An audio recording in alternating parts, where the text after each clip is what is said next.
Bom dia a todos. Em nome da Portos dos Açores, obviamente, bem-vindos a todos ao arquipélago dos Açores, à ilha de São Miguel. Queria agradecer a presença da Excelentíssima Senhora Secretária Regional dos Transportes, Mobilidade e Infraestruturas por ter dado a continuidade a este projeto e a este evento de fazer a sua abertura. Dar as boas-vindas, obviamente, a todos os sócios e todos os parceiros que fazem parte do projeto Portos, com especial referência ao líder do projeto da Universidade do Porto, bem-vindo. Excelentíssimo Sr. Comandante da Zona Marítima dos Açores, bem-vindo. Excelentíssimos Srs. Presidentes da Atlânticoline e da Lota Açor, que fazem parte da nossa comunidade portuária, bem-vindos também. A todos os representantes da Direção Regional de Mobilidade, aqui representados pelo seu diretor, bem-vindos também. Caros palestrantes, caros convidados, minhas senhoras e meus senhores, a Portos dos Açores tem, a partir de hoje, mais um objetivo delineado que é claro. Nós tivemos 2 anos a resolver situações que vinham do passado, estamos empenhadíssimos, como todas as autoridades portuárias aqui presentes, em resolver o dia-a-dia, mas hoje também assumimos publicamente que nos importa muito o futuro e este evento traz-nos, sem dúvida, essa importância daquilo que queremos deixar para as próximas gerações. Nos portos que nós gerimos, e somos uma autoridade portuária muito particular, nós gerimos portos em 9 ilhas, com realidades completamente distintas, em que, dizia um professor que nos deu uma formação há cerca de um mês na Escola do Mar, em que importante não é ser grande, importante não é fazer muito, importante é tornar eficaz cada porto com as suas capacidades. E nós temos portos grandes, portos pequenos, todos eles longe da sua máxima eficácia, e é para isso que trabalhamos todos os dias.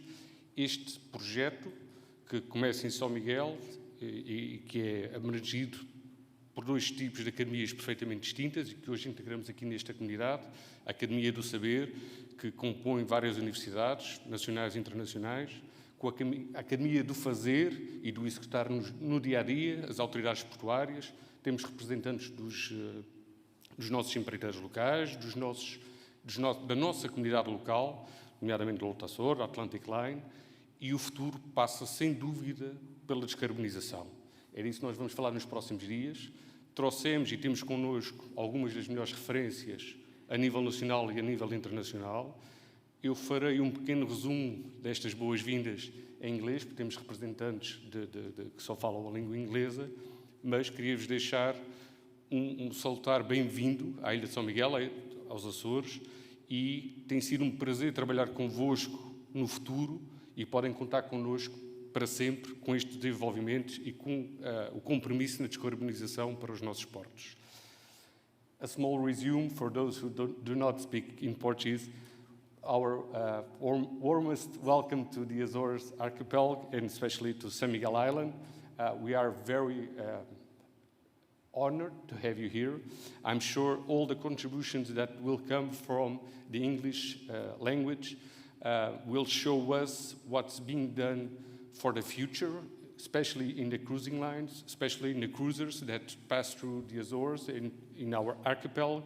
A lot of misfit ideas go out to the virtual world, but here we talk about the real world. We talk about the future. And this is where we want to be for the next 10 years, the next 20 years. So welcome very much for your presence here. I'm sure you will be very well welcome. And you'll have the best listeners in the arena for your disposal. Obrigado a todos. Eu terminarei passando a palavra à Sra. Secretária, que fará a abertura do evento. Temos muito orgulho em ter-vos cá connosco hoje. A Portos dos Açores é, sem dúvida, uma empresa que quer transcender aquilo que foi durante todos estes anos para ser algo muito melhor. Isto obriga a ser digital, isto obriga a ser menos carbónico, isto obriga a ser automático. Temos todos a noção disso, estamos empenhados em que o futuro seja melhor e contamos convosco. Obrigado. Thank you.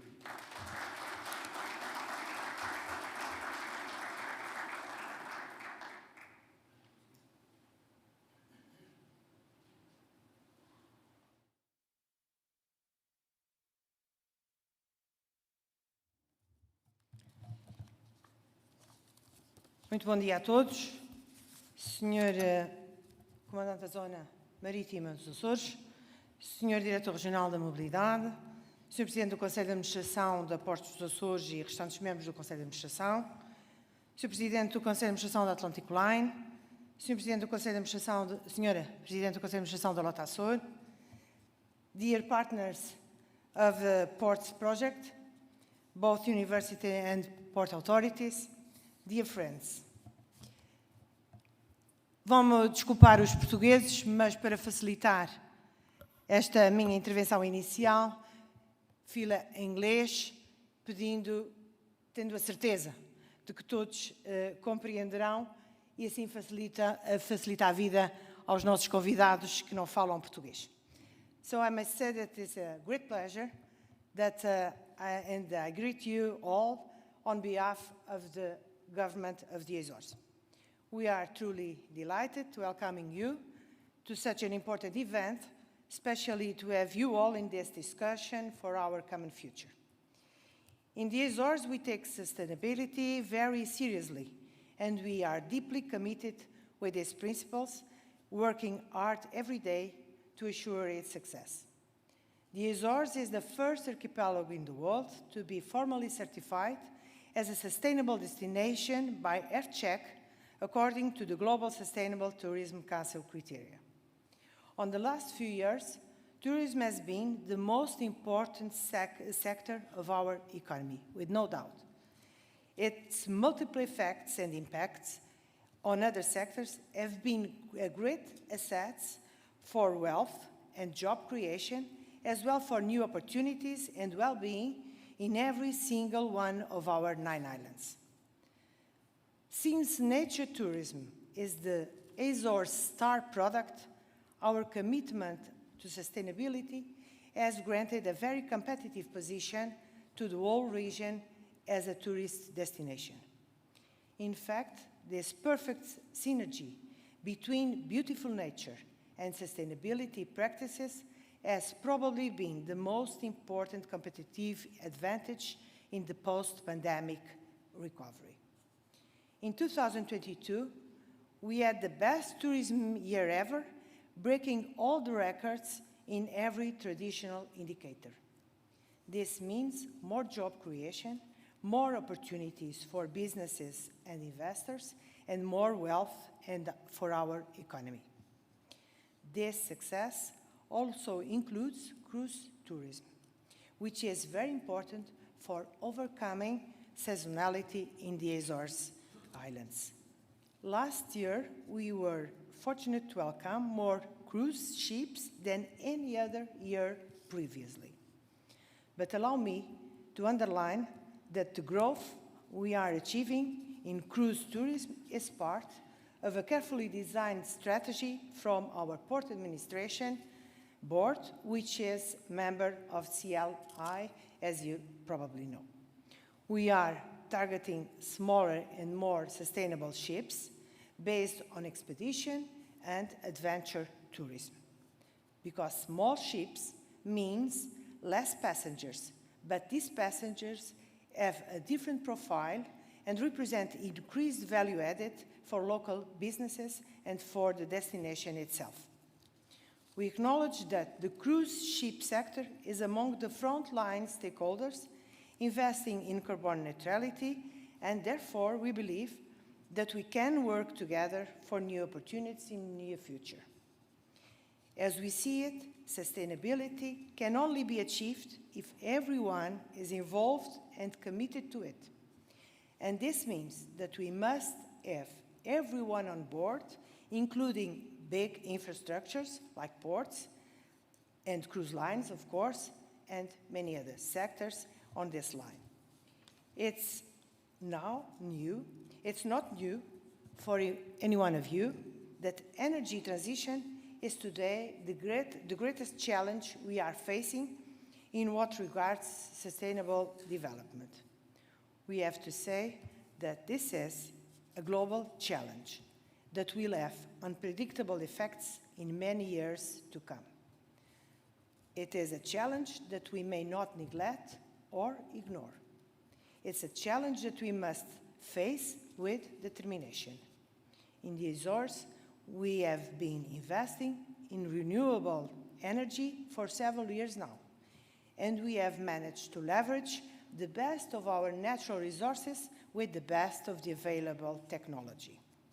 Wind power, hydropower, and solar energy have been relevant, but we must say that geothermal energy is indeed the most important resource that significantly increases local energy production.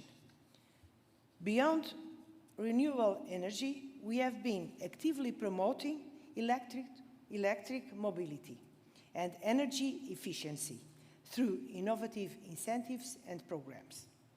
We are even developing projects to achieve self-sufficient islands in what regards energy production, for example, Graciosa and Flores.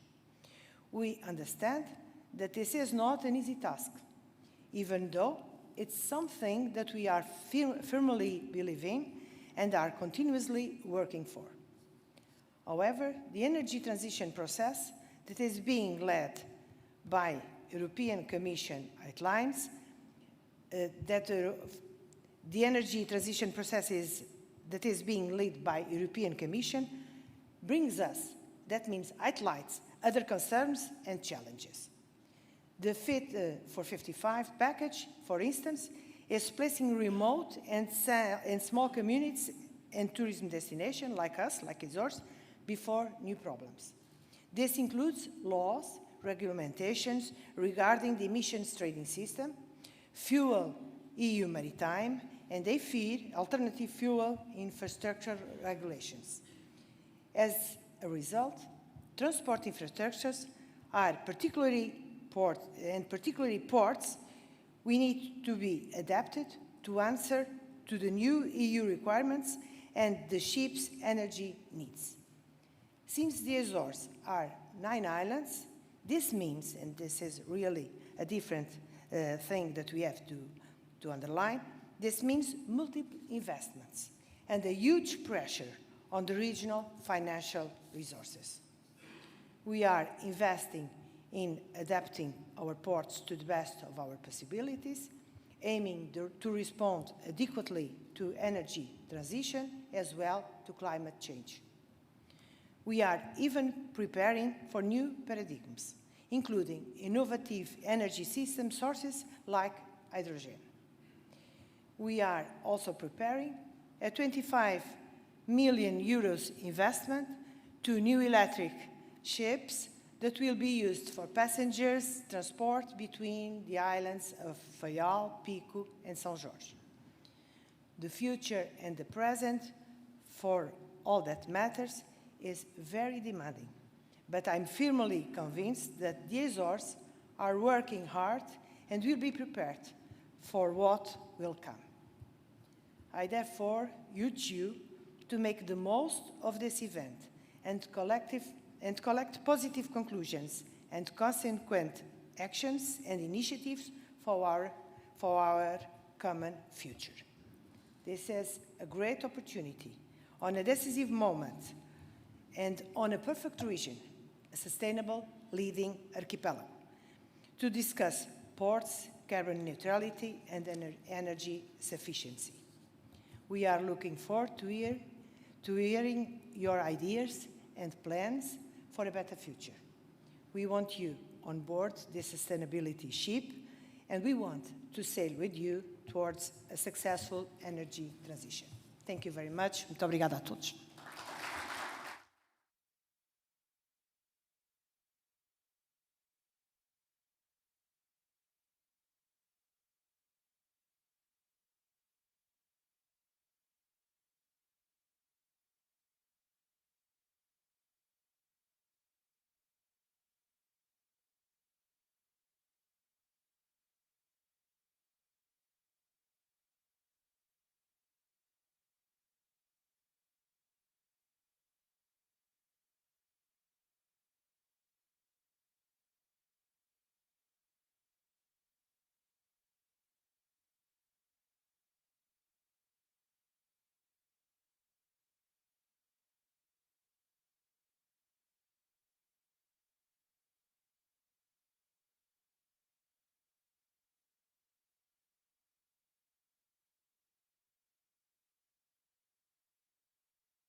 European Government Affairs and was promoted to his present position in 2020. Born and raised in Greece, he studied political science and international relations at the University of Macedonia in Greece, working in parallel for the UNESCO Chair for Intercultural Policy. Mr. Nikolaos Mertzanidis. Hope you can hear me. Okay, yes. So, bon dia a todos, and thank you for coming here. I just have to, I realized a few stuff since I came to the Azores. One is the important work on energy and decarbonization that you are doing, also with this Interreg program. The other one, I was very glad to hear you talking about the Global Sustainable Tourism Council. CLIA partners a lot in many destinations with the GSTC, and also cruise lines have certified, are looking for certified ShoreX from GSTC. And we have, I think in total there must be more than 1,000 programs that have been certified, so it was really good. And also to realize, you know, as years go by, we don't really count the people we meet, but I just realized how many friends I have in the Azores, and I'm really happy about it. So, estou muito feliz de estar aqui, and this is probably where my Portuguese finish. If we switch, no, forward, backward, no. We'll do it with the little arrow here. Okay.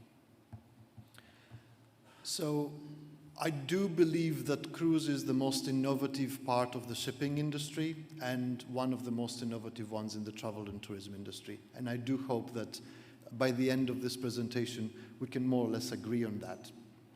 Just to put things a little bit into perspective, there are 70,000 vessels registered in the IMO, and only 350 of them are cruise vessels, 280 mostly in CLIA members' fleet. In terms of emissions, the maritime world emissions are 3% of global emissions, and cruise is 4% of that. So it's a tiny fragment of the emissions of the shipping industry, whilst we carry roughly 30,000 passengers in 2019, and the same or more or less amount, hopefully doing better in 2023. And 7.7 million of those are in Europe. Just to give you the magnitude, ferries in Europe, so the big maritime transport brother of cruises, carry 120 million passengers in Europe every year. So that's how relatively small we are. But again, I'm really proud that we are probably the most innovative in the whole sector. No, this way. A little bit about CLIA. So CLIA represents 43 ocean-going cruise line members and 10 river cruise marketing affiliates. And we're proud that we represent 95% of the global capacity. So most of the ships that visit the Azores probably belong to a CLIA member.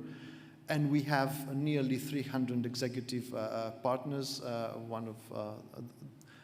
I'm particularly proud for the Port of Azores that became a member last year after the good cooperation we had.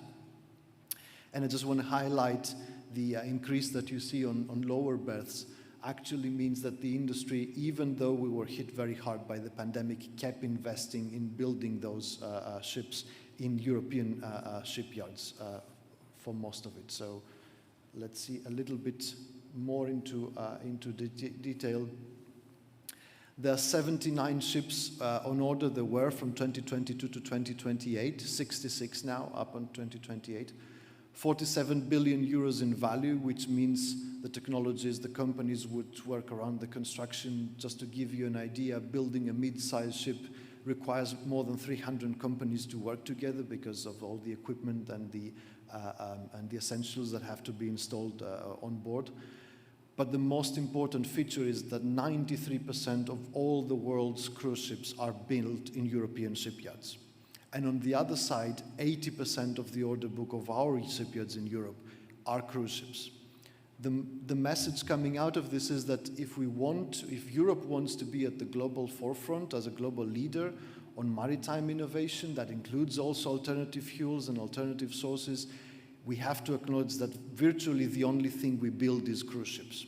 And that's where we need the investment to take place. Now, the cruise industry and the cruise ecosystem that involves all of you here has a good story to tell that is driven by facts, research, and progress against a commitment to pursue and achieve this net zero carbon cruising by 2050. So we must find ways to share our commitments and our progress with the communities and have a far more reach in our impact in everyday life. That's why we announced last year that we are on this path to sail to a better future.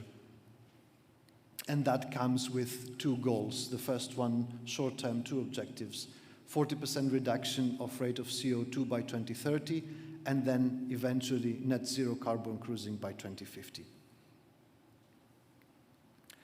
Some kind of core commitments that CLIA and its member lines have made for the sustainable future. So the first, as I said, is the commitment to pursue net zero carbon cruising by 2050 globally, not in Europe only. Second, and as an important part of this pursuit, we have committed that all CLIA memberships will be equipped to connect to shore-side electricity facilities wherever it is available in ports, and we'll see more about that later. And third, CLIA also joined the Global Maritime Forum call to action for shipping decarbonization.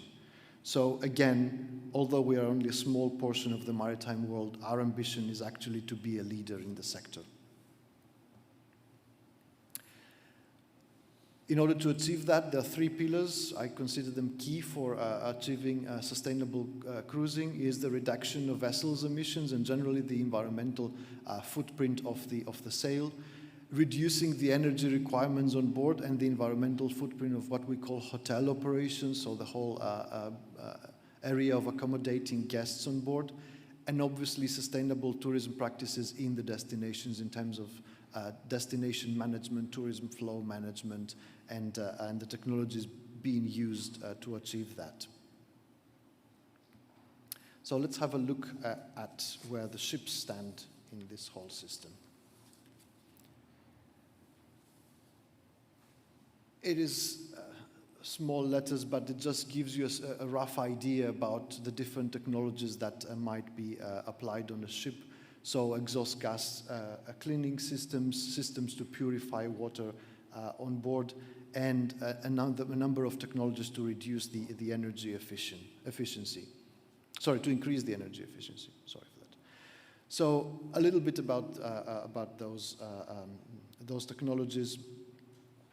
CLIA ocean-going cruise line members will continue always to make advancements with solutions that are already having a significant and positive impact, as the cruise sector takes a leading role in driving the development of sustainable marine fuels. Sustainable marine fuels being explored right now include a range of options such as biofuels or other advanced approaches, biosynthetic fuels, methanol, ammonia, hydrogen. We'll see a bit more about that. With every new ship comes more advanced technologies, greater efficiencies. And just to give you an example, cruise lines are deploying technologically advanced onboard systems to reduce waste and sort materials for recycling, with some cruise operators able to repurpose up to 100% of waste generated on board by removing, reusing, and recycling and converting to waste to energy. In addition, there are advanced wastewater treatment systems on board, which treat wastewater to a higher standard than in many coastal cities. And they are consistent with a clear policy that all our member cruise lines need to sign, reaching above and beyond international legal requirements. These systems are in place in 74% of the global cruise capacity and are being built into 100% of all cruise ships on order for delivery between now and 2028. In this path to net zero carbon cruising, there are intermediate short-term solutions and obviously long-term solutions some of us have been discussing for years. This schematic will give you a little bit of an understanding of the pathway and what is feasible or not. The complexity within the cruise industry is that vessels currently built and on order shall have a service life beyond 2050. And as the industry transitions between now and 2050, it will not be feasible to switch all vessels to low-carbon fuels before 2050. So a sensible transition shall target vessels that have a maximum return of investment time, balancing conversion costs and penalties against carbon-based fuels. For a successful transition, a pathway should be adopted, and it is by the Green Deal and the Fit for 55 package adopted by the Commission, and one that is appropriate from a safe, sustainable, and technical point of view. Obviously, as you can see, the timeline on the pathway depends on the availability of fuel as well as technical maturity. So some of those solutions have been categorized as 1, 2, 3, 4, and 5. 1 meaning easy, 2 meaning feasible, 3 meaning neutral, 4 being uncertain, and 5 non-feasible. So just to give you an idea, the transition from the traditional fuels to ammonia is a very difficult thing, and it might not be achieved in time, but there are solutions like biofuels, LNG, liquid biomethane, that can actually lead to synthetic fuels much quicker than anticipated. So diving a little bit deeper into those, shoreside electricity is one that we've been talking a lot. We all know the benefits of that by now. The points I would like to focus is that there are 1,300 ports around the world where cruise ships call, and only 28 of them are actually equipped with shore power. So it is a great effort that needs to happen from world ports. Whilst currently 40% of the CLIA capacity is equipped with shore power connections, and it will go up to 75% by 2028. So schematically, the ships are ready, the ports are lagging behind, and this is what we need to accelerate, but not everywhere. Not every solution makes sense in every port. The second part is liquefied natural gas. It's something we've been talking a lot about. Yes, it's a fossil fuel for the time being, but it is the pathway. So the LNG is actually a transitional fuel that reduces the emissions. You can see almost zero SOx, 80% of NOx, 100% of particulate matter that is harmful for the lungs if inhaled.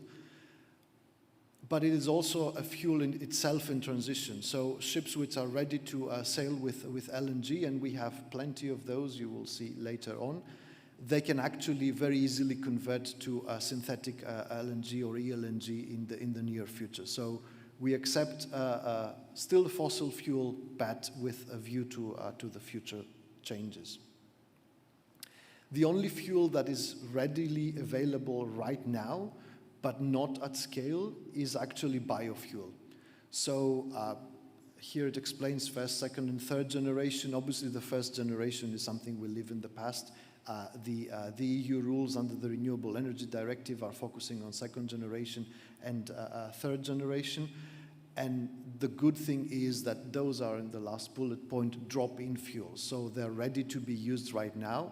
So we have ships that did trials in Rotterdam with biofuels, and they did sails. Last week, another member announced that they are trying this on 3 or 4 of their vessels. It's obviously the scale and the availability that kind of stops a bigger number of vessels of using biofuels.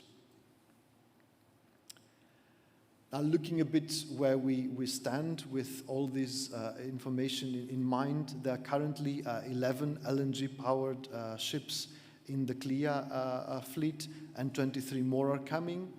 78% is equipped with advanced wastewater treatment systems, so that different types of water on board. You've got black water, you've got grey water, you've got wash water from exhaust gas cleaning systems, and all of that is being treated before being discharged. And I have to note here that that type of water and any type of water is never discharged in port.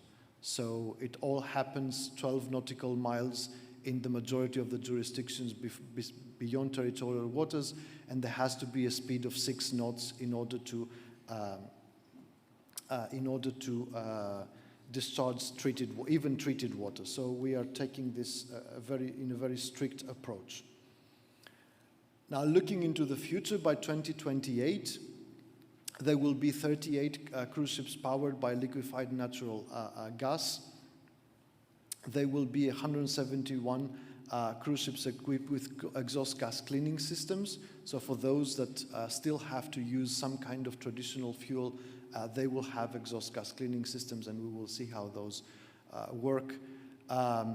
85% of cruise ships, so 73% of global capacity, depends how you measure it with the number of vessels or the number of lower berths, cabins, beds, will be equipped to connect with shore-side electricity, and obviously 235 cruise vessels, so 77% of global capacity, will have the advanced wastewater treatment systems.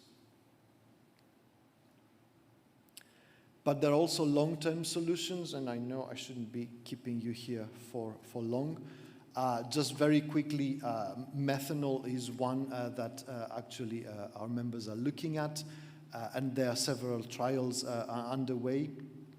So there are safety characteristics which do not provide major hurdles. Obviously, there are different types of methanol being developed. What is important is that it's, as it says, compared to fuel oil, 2.4 times as much methanol in volume is required, which means that ships need to be retrofitted and change the type of tanks and the size of tanks. So it takes a little bit of work, but it's a viable solution.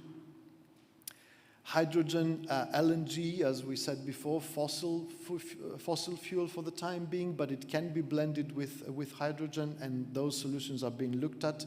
So there are some considerable design changes that need to take place, but it is a feasible solution, absolutely. Again, the volume is for storage on board is actually what is required. Ammonia, it is a solution that is being looked at for the maritime sector, but as it highlights here, it is a highly toxic gas. So its application on cruise ships is questionable for the time being. I'm not sure where the technology will land, but that actually gives me a point that for handling all these fuels with the different temperatures, the different pressures that were used at, crew members on board, but also port workers need to be educated, need to be trained. Port infrastructure needs to change. It is not as simple anymore as installing a tank for diesel oil and just fueling the ship. It is much more complicated. So as we talk about biofuels, as you mentioned, Your Excellency, we actually need to look into infrastructure developments as well. And then fuel cell technology is something definitely our members are looking at, and there have been already trials underway, and it could be a good solution because it can use a variety of fuels. So methanol, ethanol, natural gas, biogas can be used in fuel cells. The last point I want to make is that batteries and wind technology are also being explored. We already have hybrid cruise ships which have batteries on board, but those can only be in the case of ships' auxiliary power solution. So they can support for a little while, maybe when the ship is at berth, but those are not the primary source of energy. And the rule of thumb here, something probably in Azores you're very familiar with, is the Atlantic crossing. So a ship, either cargo or passenger, needs to have, the fuel is good if the ship can actually cross the Atlantic without need of refueling, and that's the rule of thumb there. Maybe our cars, which are electric, we can afford to stop on the road and charge them again. But when it comes to planes, when it comes to ships, that's not advisable, I would say. A couple of more slides I have just on the timeline and actually on the communication we do around that. So keeping the timing a bit realistic. I think I missed a slide here. Just let me go back. Yeah, okay. So keeping the timing a bit realistic. You see that in 2008, ships were being built with to burn heavy fuel oil without what we call a scrubber, so an exhaust gas cleaning system. In 2014, it was actually the cruise industry that introduced in the maritime world what we call scrubbers, so the exhaust gas cleaning systems. And then the technology migrated to other forms of shipping. And it is obviously that they reduce nitro oxides, sulfur oxides in particular matter to a great degree. Then LNG came, which has still, as a fossil fuel, it has a lot of benefits when it comes to our emissions. In 2023, LNG fuel cells and batteries are being explored, which reduce even further those harmful emissions. And there is already for 2030, which is not that far away, the climate neutral ship with temporary zero emissions. And this is coming from the Meyer Group, which is one of the three main shipyards in Europe that manufacture cruise ships.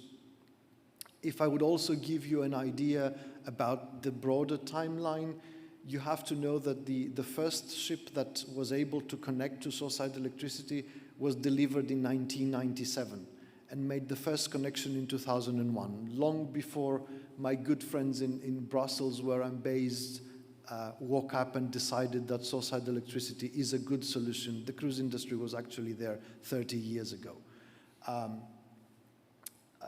The actual technology about exhaust gas cleaning systems, it actually started being developed in 2007, so pretty much in good time. And LNG around 2013, it was operational, so 10 years ago. And that's where my belief in this industry comes from.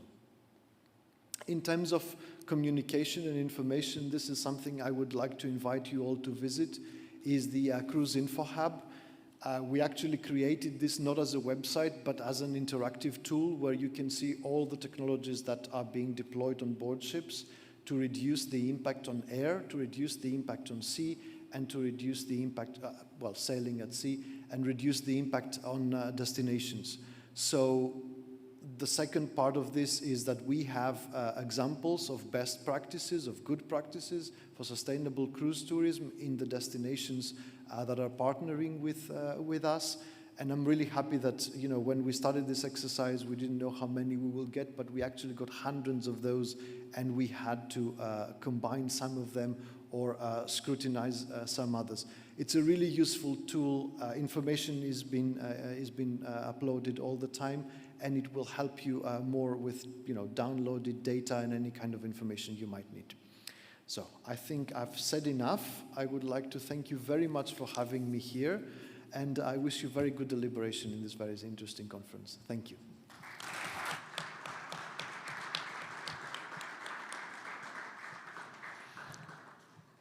At the end of this presentation, integrating renewable energy resources into cruise operations, we have now 5 minutes for questions from the audience. If you make a sign, we will send a portable microphone to you. Temos 5 minutos para questões que a plateia entenda colocar ao representante da CLIA. Basta que façam sinal que fazemos chegar um microfone para alguma questão que queiram colocar, por favor.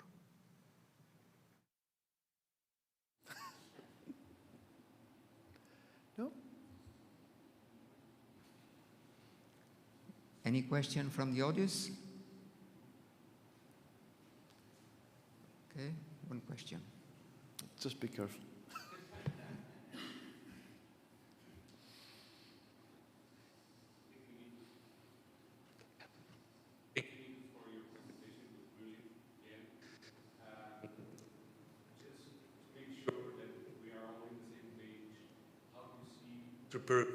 Ultra-peripheral areas in order to best achieve CLIA's goals.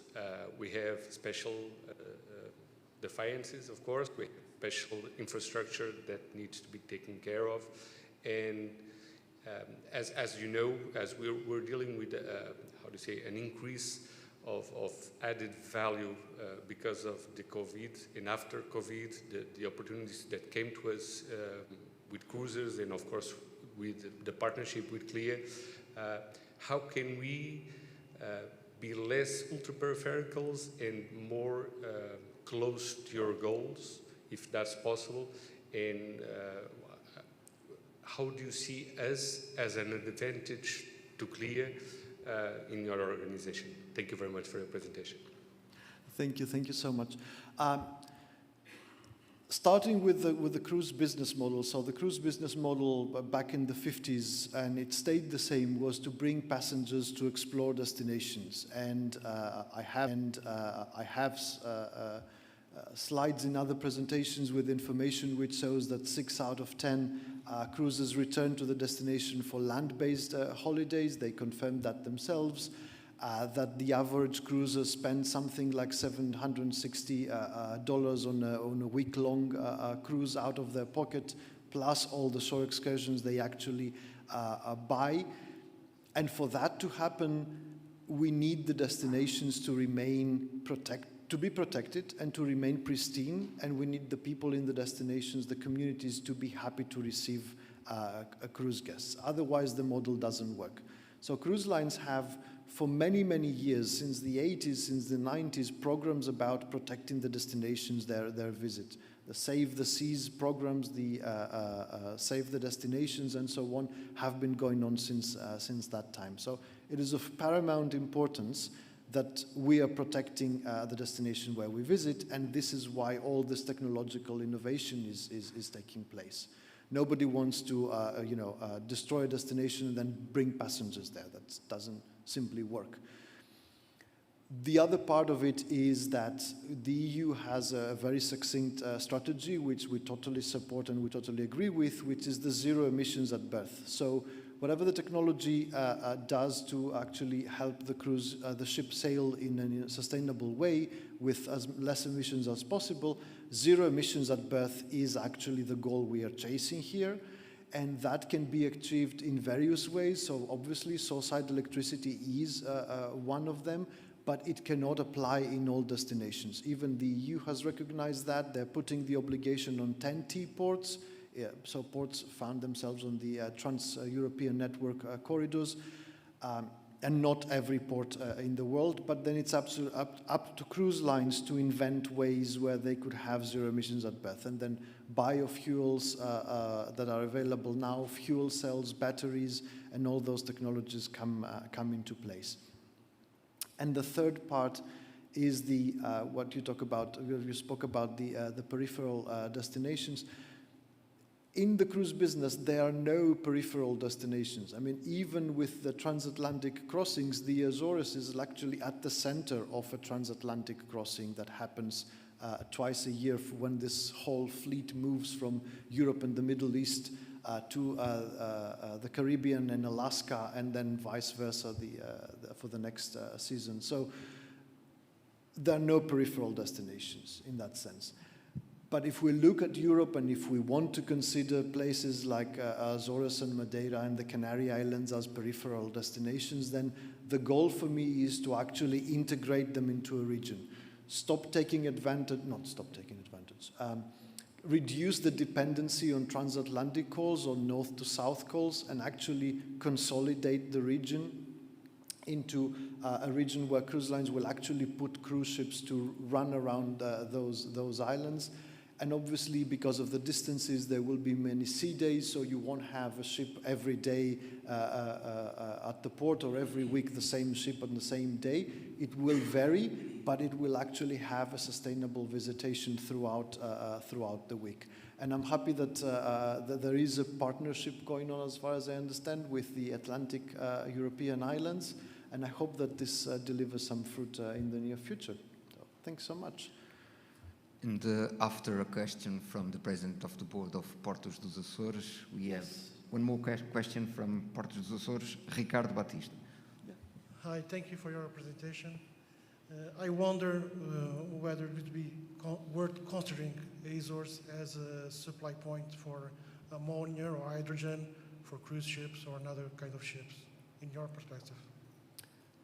Can you repeat the question, because I didn't hear? Is it worth to considering the Azores as a supply point for ammonia or hydrogen for cruise ships? Yeah. This is a question we definitely get a lot. So nobody knows where the technology will end up. I mean, what are we going to use in the future? Look with the cruise lines and with the wider maritime sector, because yes, cruise lines are on trial on all these things, but actually, if a solution is found that 70,000 ships in the cargo business are going to follow, then cruise doesn't have much of a choice there, or won't have much of a choice there. So it has to be a constant dialogue. We know as far as we know so far, but obviously with the partnership between shipyards, and the good thing is that shipyards are in Europe, so you can actually meet them very often, with the shipyards, with the cruise lines, and with the ports. When there is a solution that seems to be taking place, like LNG was in 2013, then everybody will immediately know and will be able to start investing. So it's a process that we try to, we try to nourish, and we try to keep the dialogue live. That's why I'm here. Thank you. Yeah. Thank you so much. Thank you so much for your interest, and thank you so much for listening to me. Have a good day.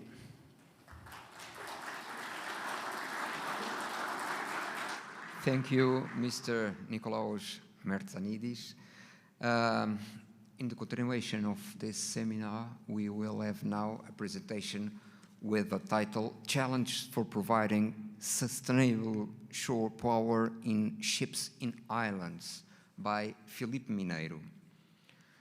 Filipe Alexandre Marques Mineiro is graduated in electronic engineering. He has participated in several projects and the commissioning of power plants and ships propulsion systems worldwide, currently working as product sales manager for WÄRTSILÄ Ibérica. WÄRTSILÄ is a global leader in innovative technologies and life cycle solutions for the marine and energy markets. Filipe Mineiro. Hello, good morning, and thanks for inviting me for this seminar. For me, it's always a pleasure to come here, and especially to the islands. Azores is indeed one of my favorite places in the world.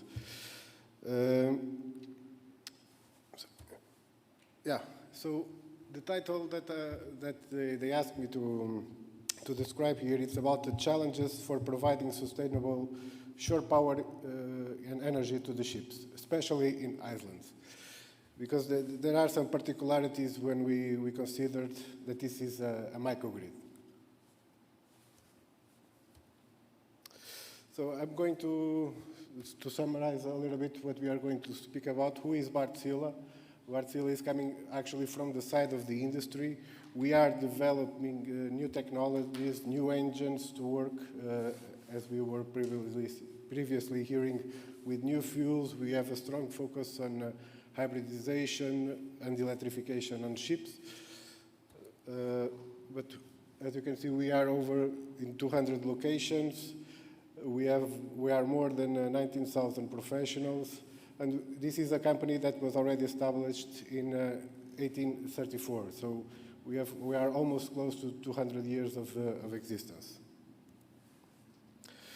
We specialize in two segments. One is the energy, and another one is the marine, because we have plenty of synergies, both between power plants and also the marine side.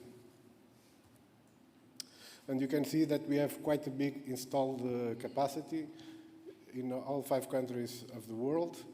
And this is distributed between utilities, industrial processes, or municipalities, like, for example, district heating. At the same time, we are betting a lot on energy storage systems.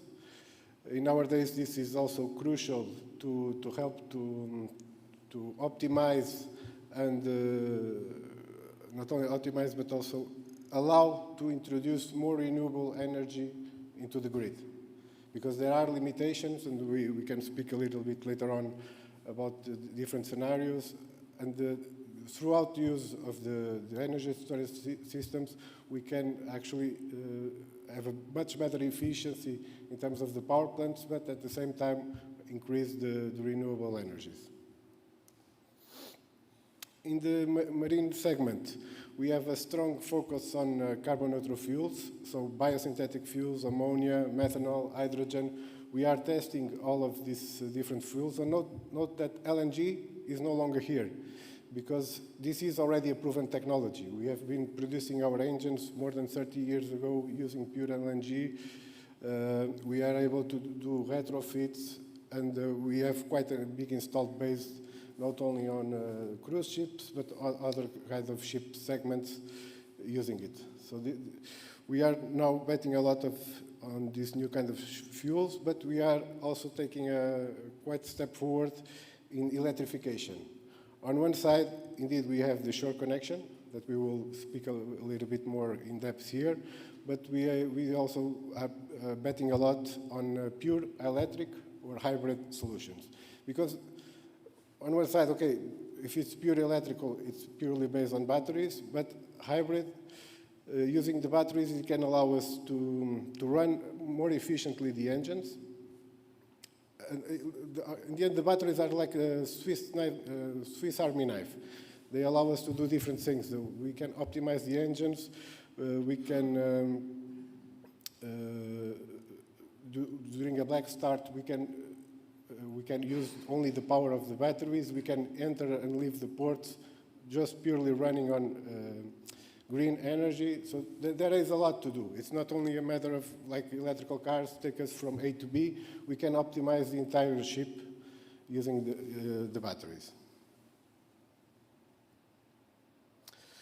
But okay, the thematic here is the onshore power supply.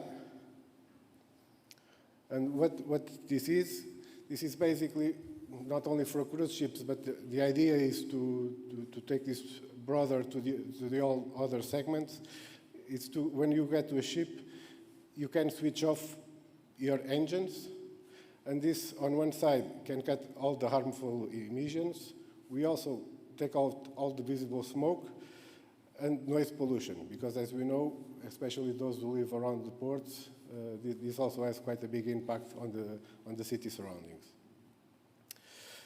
What are let's say, the challenges here? The ports have to be flexible to allow to take on different frequencies and voltages, because every ship is a little bit different from the others. So one can have the need to receive 11.1 kVs, the other one needs 6.6 kVs. We know that here in Europe we use the 50 Hz from our electrical grid, but many ships have 60 Hz. So we actually have to transform from 50 to 60 onshore, and then we pass that frequency to the ship. And there is already standardized connection types, and there is the IAC 80005 that actually defines how this should be for each kind of ship. So the cruise ships have a special requirement, especially because the power they take. Other ones are about safety. Other ones are about interconnection. So this is already more or less defined on the standards that it should use. And this is basically what we are doing here. So we are taking, when the ship is arriving, we are taking the power from the shore. We are connecting all the cables. And then, okay, it's not as simple as we just plug in, let's say, our toaster at home. We have to align the different voltages, the frequency. We have to make sure everything is okay. And then, indeed, when there is no problem, we can actually connect and then slowly reduce the load on the engines and be purely connected to the shore side. So this is roughly the idea. And yes, we may need to take different voltages, like I'm saying here, and we have to take in consideration which frequency we are using. And then when we want to go out, we do the other step. We start again our engines, we synchronize with the grid, then we slowly go up with the load on the engines until the end we open the breaker, and then the ship can go out again. So this is more or less the basic concept. Of course, there are other issues behind. There is a strong focus on safety, because you can imagine that is a high voltage cable passing through with the 11 kVs, with a lot of amps. So everything is studied in case of some emergency is coming, opening, so no one gets hurt. I'm not going to try to go too much technical on this, but the power demand that some ships can have is actually quite huge. Not all, because, okay, let's face it, the smaller ships, especially for example container ships that are coming into this island, they are relatively small, but we still have to consider them. And we are studying, and most of them will be actually in low voltage. But the standard defines for high voltage that, for example, ro-ro ships can take up to 6.5 MVAs, which is a lot. Cruise ships can go up to 20 MVAs. That is what the standard is requiring for especially for the bigger cruises that are showing up. Containers, 7.5 MVAs. So, but this is already for the 300-meter container, especially for the fridges that they carry, because there is a lot of power consumption there. LNG carriers, 10.7 MVAs, and tankers up to 3.6 MVAs. So the scale of the power that we are talking about, it's huge. It's not like a refrigerator at home. This is a huge amount of power, and what normally is not a problem, let's say, or it is still a problem, obviously, in Europe or US or other countries. In Iceland, it's a particular challenge, and we will focus a little bit on that. So what are the challenges, indeed, that we are looking in the islands? Well, first, if we compare it with an infinite grid, and by infinite, I mean for example, taking a look at the interconnectable grid between Europe, we see that all countries are actually producing their own energy, obviously, but they are also sharing the electricity through the high voltage lines. And we are sharing terawatts of energy. So it's kind of infinite grid. Whatever you put, if you put 100 MVAs on a ship, it's not possible, but if you could put, no one would really notice, because the power is there and it's being produced and it's being shared. And it's quite easy to go up or down. The problem is, for example, here, where we are each island is independent and it's a producer. And they do not share electricity. It would be good. I bet the guys, our colleagues from EDA would be really happy with it if it would be technically feasible and cheap, but it's not. So each island is producing its own energy, and there are limitations, because you cannot have 500 megawatts installed producing power on an island. It would not make sense. The power installed is growing according to what the island needs.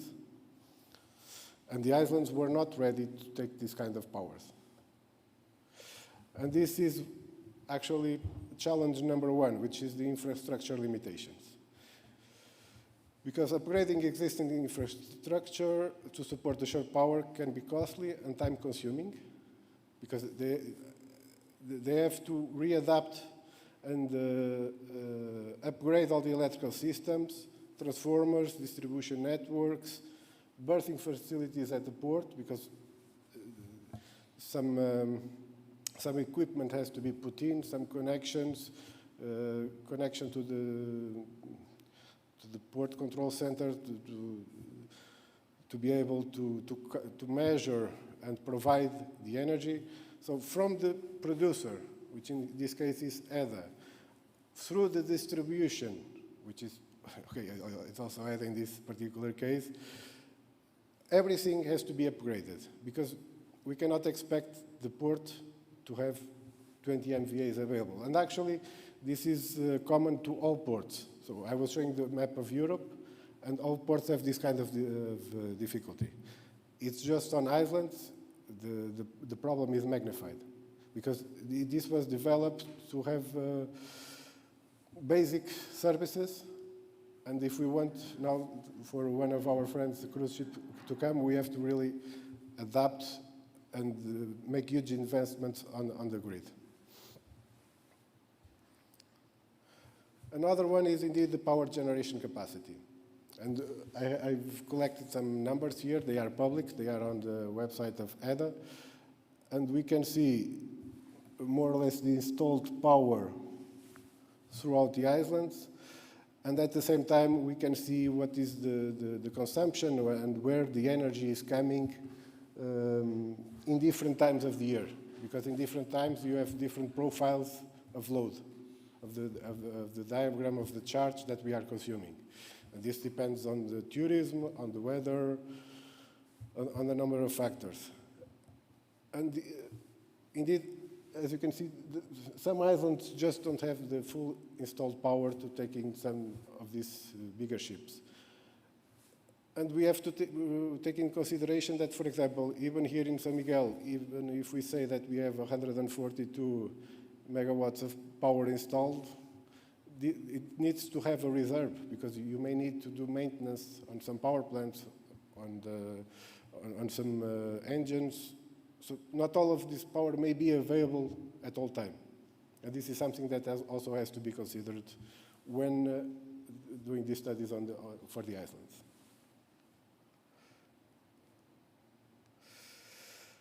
There is also the challenge of the energy quality and the resilience of the electrical system.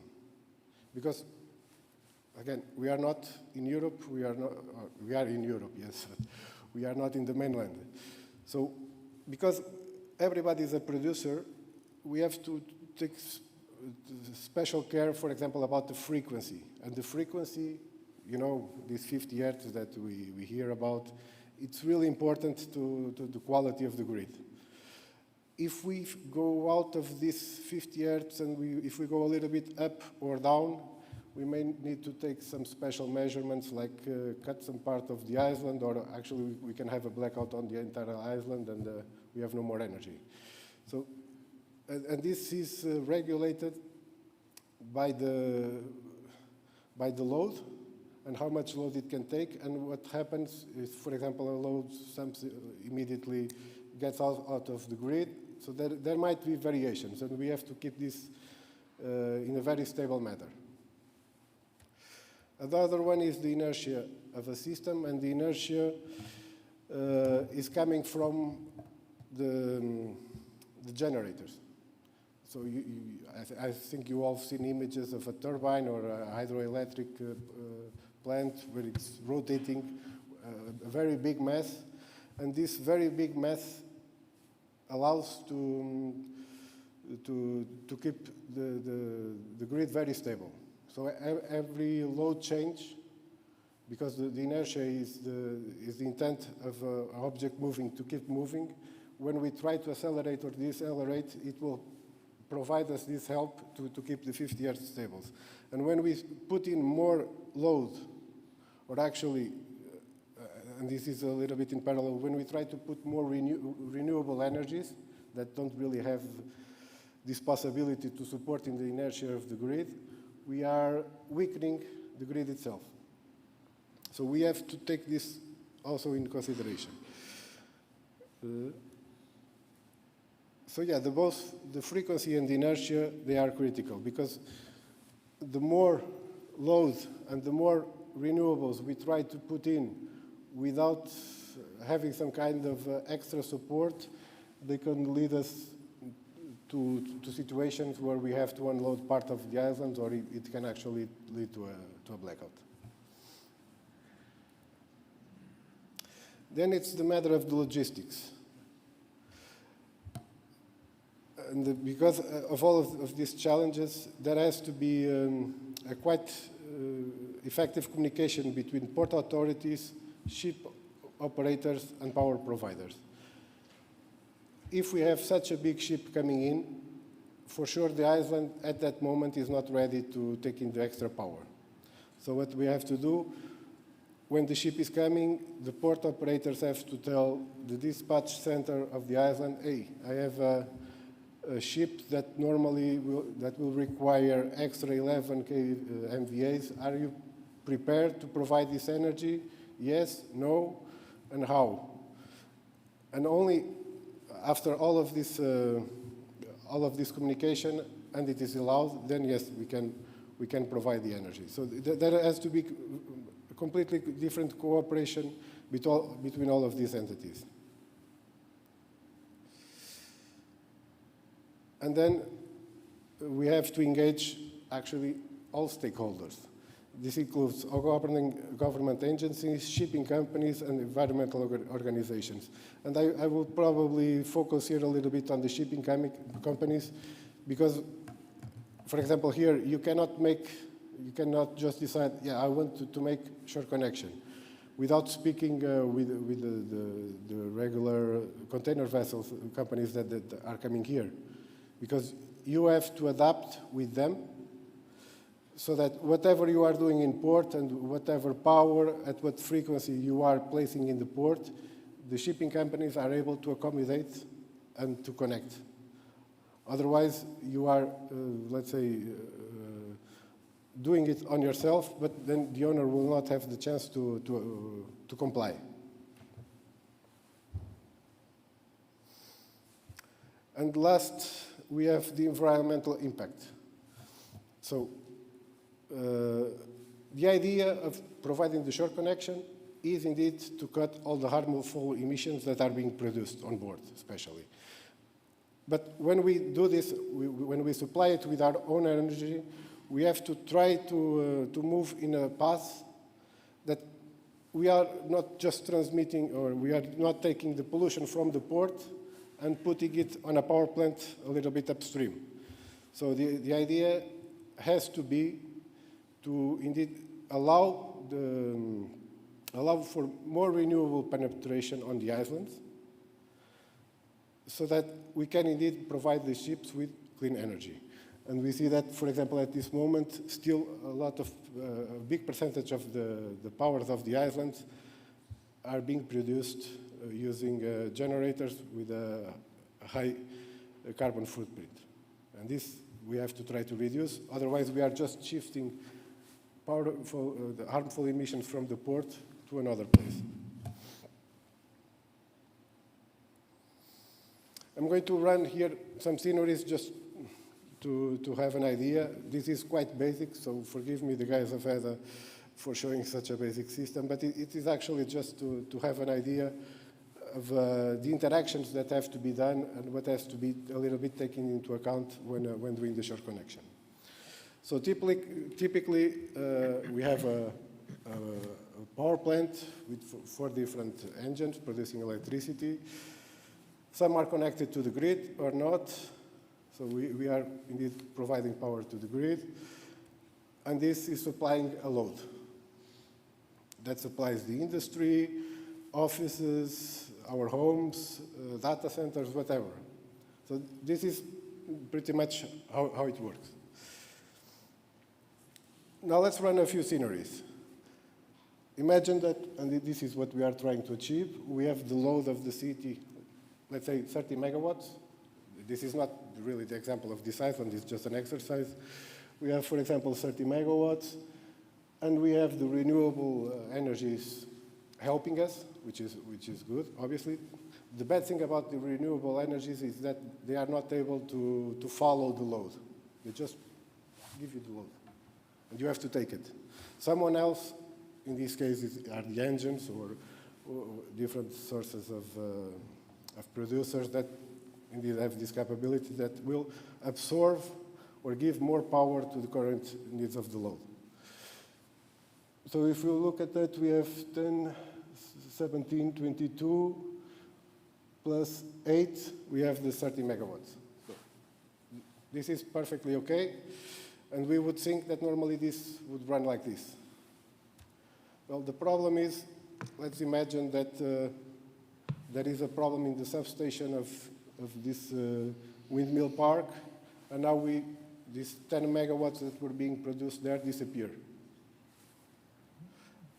These 10 megawatts are then transferred to the engine.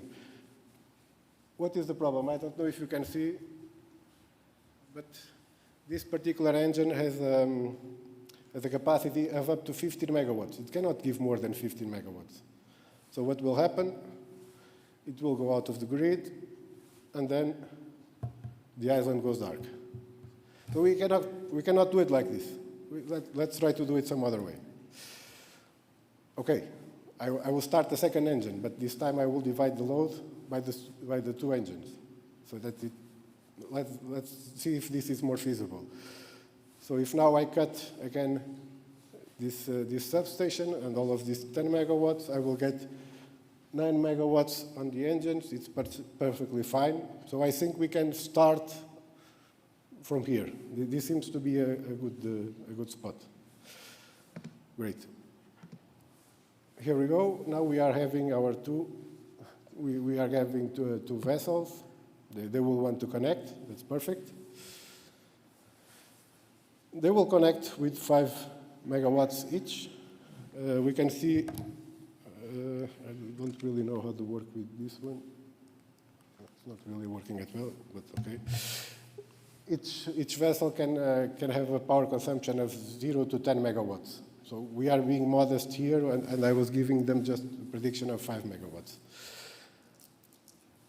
Everything seems okay. Each engine has 9 kilowatts. We are producing a lot of renewables. Perfect. But the problem can also come from one of the engines. And now, for a safety reason, he had to shut down. What do you think it will happen? So these 9 megawatts that were being produced there, bloody hell, they are going again to the other engine and them. Again, we are out of electricity. So this doesn't work just like this. Just because we are powering 2 more vessels, we have to do something else.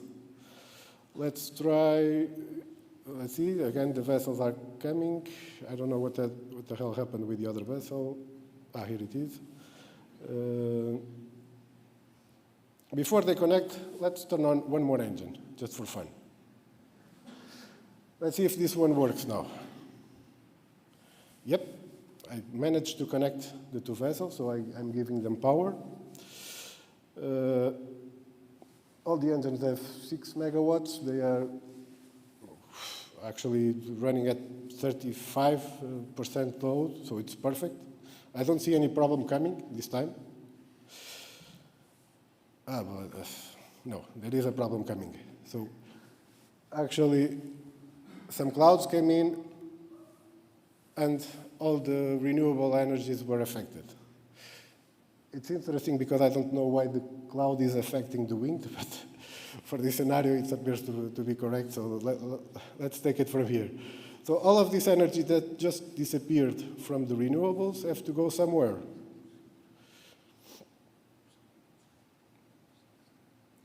And they were shifted to the end. They were shifted to the engines, but now if we have a problem on one of the engines, this time I tried not to do a blackout, but notice the problem. We have the engines running at 15 megawatts, so they are at full power. And what is the problem here? If someone else at his home is turning on a lamp, or on the ships a pump is being connected, then we have again a blackout. So we are just really on the edge of suffering a blackout, and we don't want that. So the only way I see it is to use the full capacity of my power plant now to be sure that even with a little better weather, so without so many renewables helping us, I can have full resilience of the electrical grid. So actually I have to turn all of them on, which is also not good because I may want to do maintenance on one of the power plants or one of the engines. And now I don't have that possibility. Otherwise I will put in risk the complete electricity of the grid. So what can we do? A quick example, because I'm running out of time. We can do something like what WÄRTSILÄ has implemented in the Ilha of Graciosa. You know this project probably even better than us. But by adding battery energy storage system to the island, it allowed us to reach up to 63% of penetration of the renewable energies. And actually the key figure here is that it was able to run 144 days at 100% renewable energies without a power plant. It was there just as a backup, but it was not necessary. We reduced working hours, we increased reliability of the grid, because if I could show you here a graph of the frequency, it would be perfect. And we also have all the savings in fuel and all the harmful emissions. So basically, what we try to do to optimize here, I can actually switch off one engine if I have a battery storage system, even under unfavorable conditions of the photovoltaic energies and the windmills. So this is more or less the concept that we have to try to achieve in order to really provide efficiently power to the vessels, but in a green way. Yeah, and this is basically what we want to try to achieve. Using all of the renewables, using new fuels to power the ships, hybridization, shore power, all of these concepts aligned to really indeed go to a carbon neutral future. That is the idea.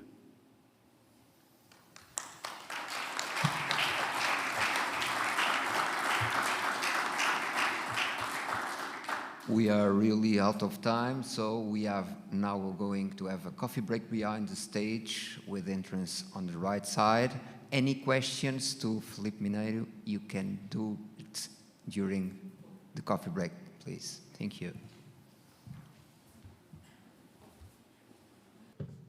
We will continue our thematic seminar with a presentation of challenges to supply ships from renewables on electric system operator perspective with Fernando Henriques from EDA, the electricity company for the Azores Islands. Fernando Henriques, electrical engineer, who has been making his career mainly in the EDA's planning department for electric generation, transmission and distribution systems. He is currently responsible for the innovation and technical planning department at EDA, as I told you before, the Azores electricity utility. Within the scope of his activity, he carried out numerous studies on the evolution of networks and the expansion of electricity generation systems for all the islands of the Azores, collaborated with several national and international research projects, and monitored technical studies carried out by various entities.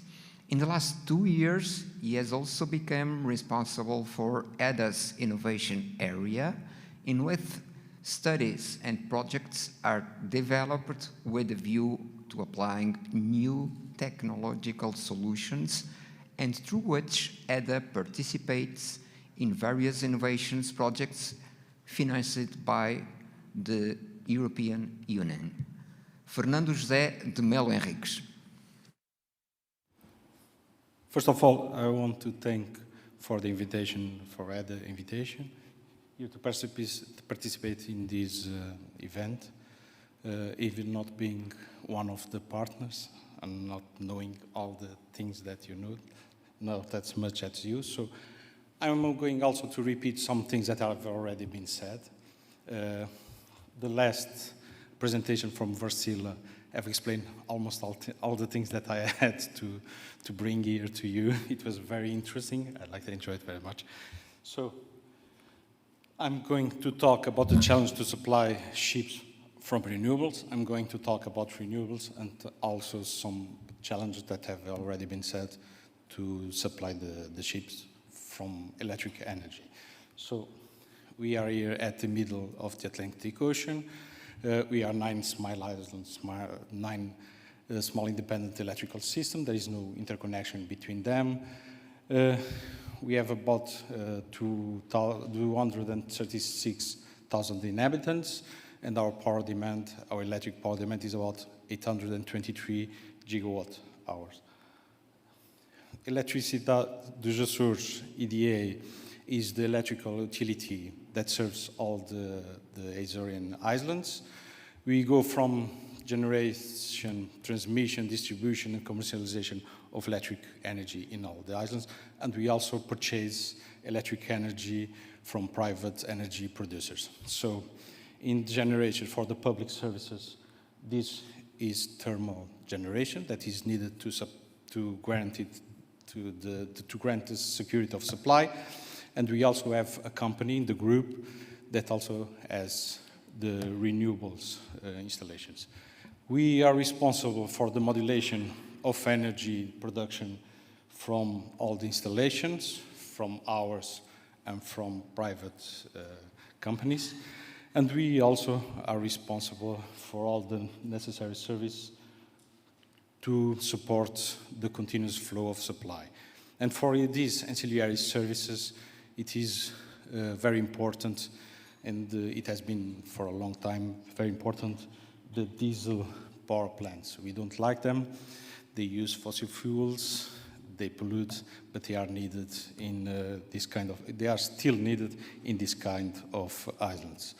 So here is the 9 different isolated electrical system. We have the largest island is where we stand.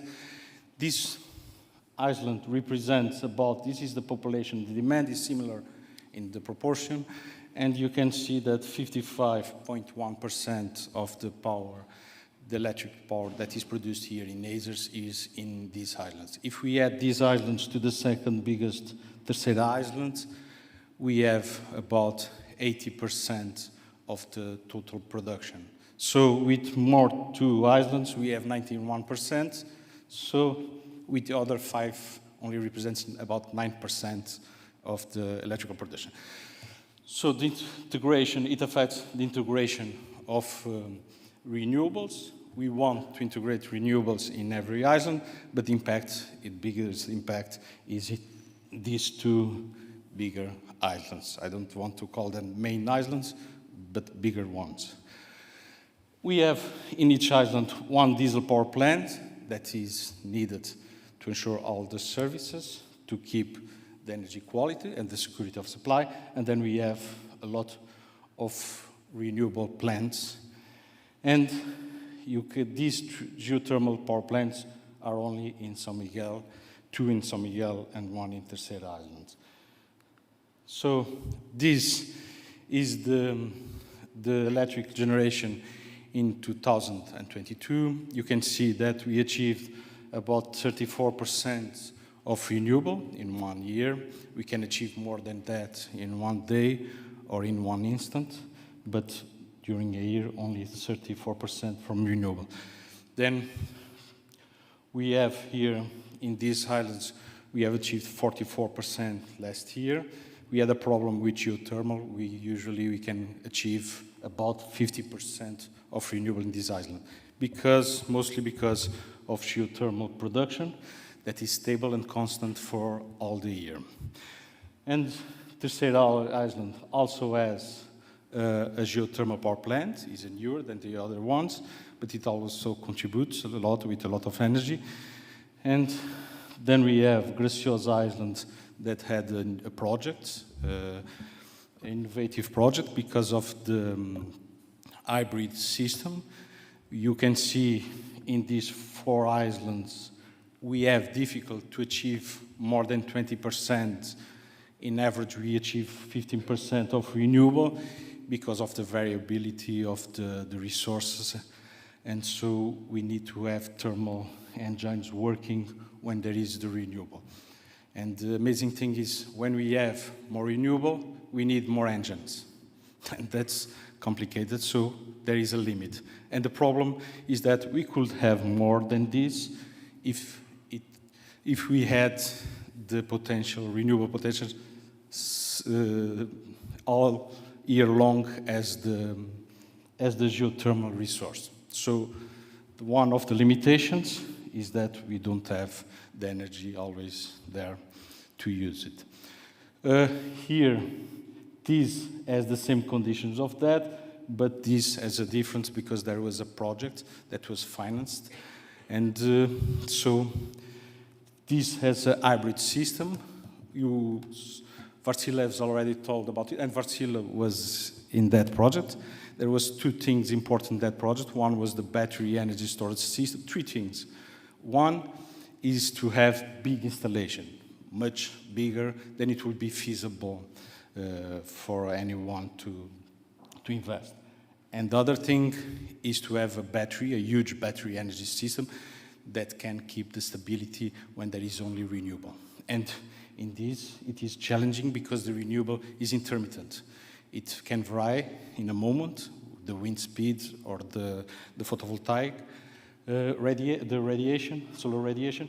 And so, but even though they achieve, and also the third one was the energy management system that had to be very intelligent and to know what to do during all the year and to choose which, from which to connect and disconnect automatically the groups, diesel groups, and to store or discharge the battery in the right moments. And so with that, we could achieve 60% of renewable, which is a lot for isolated system with only intermittent renewable power, such as wind and solar. To achieve that 60%, we have already had about 1 week only with renewable, 100% renewable. It was amazing, even for the controls, the power plant personnel that were used to have 24/7 the diesel engines working. It's similar to almost all other islands, but from one day to another, they were shut down and they just work sometimes during the week. So then there is this island where we have achieved 50% because there is a very good resource of hydro in that island. And so we can get more because hydro also helps, like the thermal, to grant the supply, and also it doesn't change as much as the wind and the solar during the day. And so we can get already about 60%. Last year it was 50, but we can already achieve about 60%. So these are the goals that we have in Madeira Islands, the other islands from Portugal. They want to achieve about 50% in 2025. This was to be in 2022, but the investment took longer. And now they want also to achieve about 60% in 2030. Then Azores Islands, we want to achieve about 61%, and this 61% is with the investments from EDA. Any private investments? No, there is one investment that was considered also here, but most of the other investments from private companies is not considered, so we want to achieve more than 61%. And we have a goal in 2030 to achieve 70%. It is in the Azorean Energy Strategy on Horizon 2030. Portugal is more ambitious as a whole, mainland and also islands. We don't contribute much here. We are very small part there, but they want to achieve. They want to achieve 69% in 2025, 80% 2030, and 100% in 2050. This is the investments that are ongoing. So to go from 2020 to 2026, we have a lot of investments in place that are being built, that are being done in our 9 islands. These are just to show some of them. There is no hydro installation, but there will be one in one. It will be added another one here in São Miguel and also in Flores Island. We can see here solar power plants, here wind farms, geothermal, and this energy storage system. it is needed, this is very important for these islands, because only with this energy storage system we can get more than that 50% to 20% of renewable in islands where we only have intermittent resources like solar and wind, and that's the most of the islands. So with all these investments, we want to achieve 56% of renewable plus 5% of waste to energy. This is the private contribution that I was talking that is also considered here and is important for the region. It's not renewable, but it's important also. This is what we want to achieve. So in 2023, as you can see, it is much easier to get higher numbers here. Here we have some difficulty because of the intermittent. The power is not always available there, wind and solar. Solar only during the day, and it changes during the day, even if there is clouds. So this is a big goal. This is 2026. About the similarity of Azores Islands and ships, I wanted to show you that even here, the electrification of Azores started with renewable energy, with hydro, and the ships initially were driven also with renewable energy, with the help of renewable energy, but it was wind. But then, similar for us and for the ships, we need to have more power and security of supply. And then there was a time then we had to use engines that burn fossil fuels. So in ships, we had traditional these diesel engines that drives the shaft that then moves the ship propeller and also generates electricity. Currently, about 80% or more than 80%, they are now diesel electric transmission systems. So they have a diesel generator, but it produces electricity, and then the electricity does the movement. Okay?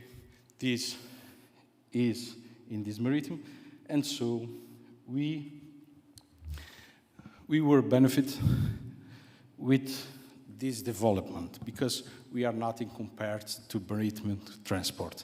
So if something is done by the suppliers or that is developed by the supplier is because of this need, not because of small islands. So what we have is that we have high reliability and efficiency index from diesel generators because they were improved and developed for the ships, okay? So we use the same technology as the ships. That's the only thing that I would like you to know. So you can see here our thermal power plants are similar to an engine room in a ship. And most of thermal power plants are even smaller than many of the ships. So here is the conventional where the motor drives directly the propulsion system. And here is the most of the one that there is diesel electric propulsion system. I'm just showing this because our power plants, we don't have to do propulsion here in islands. They stay in the same place. So we use this only for electricity for our inboard load, okay? So our similarity is for this part, okay? But for a ship, this part is only 50% of the energy. So we have to be careful in looking the amount of energy that a ship needs and that we have here and which we have here in Iceland. I think I should this, I don't know with that. Can it be the presentation?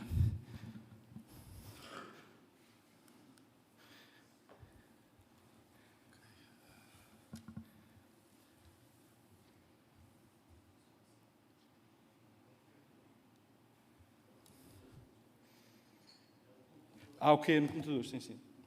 Já vi. Não, ele está a tentar apresentar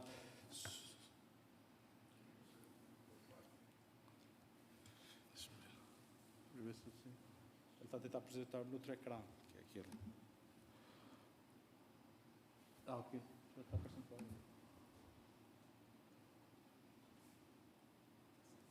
Agora é só fazer, talvez. Ok. Okay, thank you. So, these are the similarities. And so, in Iceland, we only use these 50%. If we put here a ship that needs 50% similar to the Iceland, if we were going to give more energy for the propulsion, it would add more 85%. It's a lot of energy that makes the ships move. So here is environmental health and why there is the need to have onshore supplies power. And so what's the problem is that when the maritime transport use conventional fossil fuels, they emit noise and produce exhaust gases when they stand at the port. So the European Commission wants that the onshore power supplies, that will be a solution to improve air quality in ports and coastal areas through this connection here. So in technology that there is already available for electric ships, we have the ones that I have told you that are the currently that exist. Now there are the new ones with hybrid drive system, where there is some battery on the board in addition to the internal combustion engine.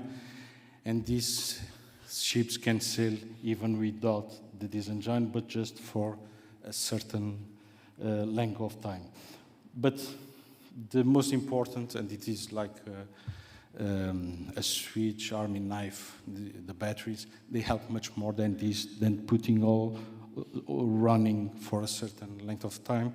They help to turn more efficient the use of the diesel in the ships, and they reduce the emissions of all the ships, not only for making the engines, the ship running only by batteries, but helping the way the load is in the engines, in the diesel engines. Then there is the new fully electric drive system, where all the energy comes from the batteries. Currently, it is possible for ferries and inland vessels because they sail shorter and they dock frequently and can exchange batteries or briefly recharge the battery. So the requirements almost was already said, but I'm going just to recapitulate. If we to take advantage of onshore power supply, we have to have a lot. We have to have a lot of renewables. So,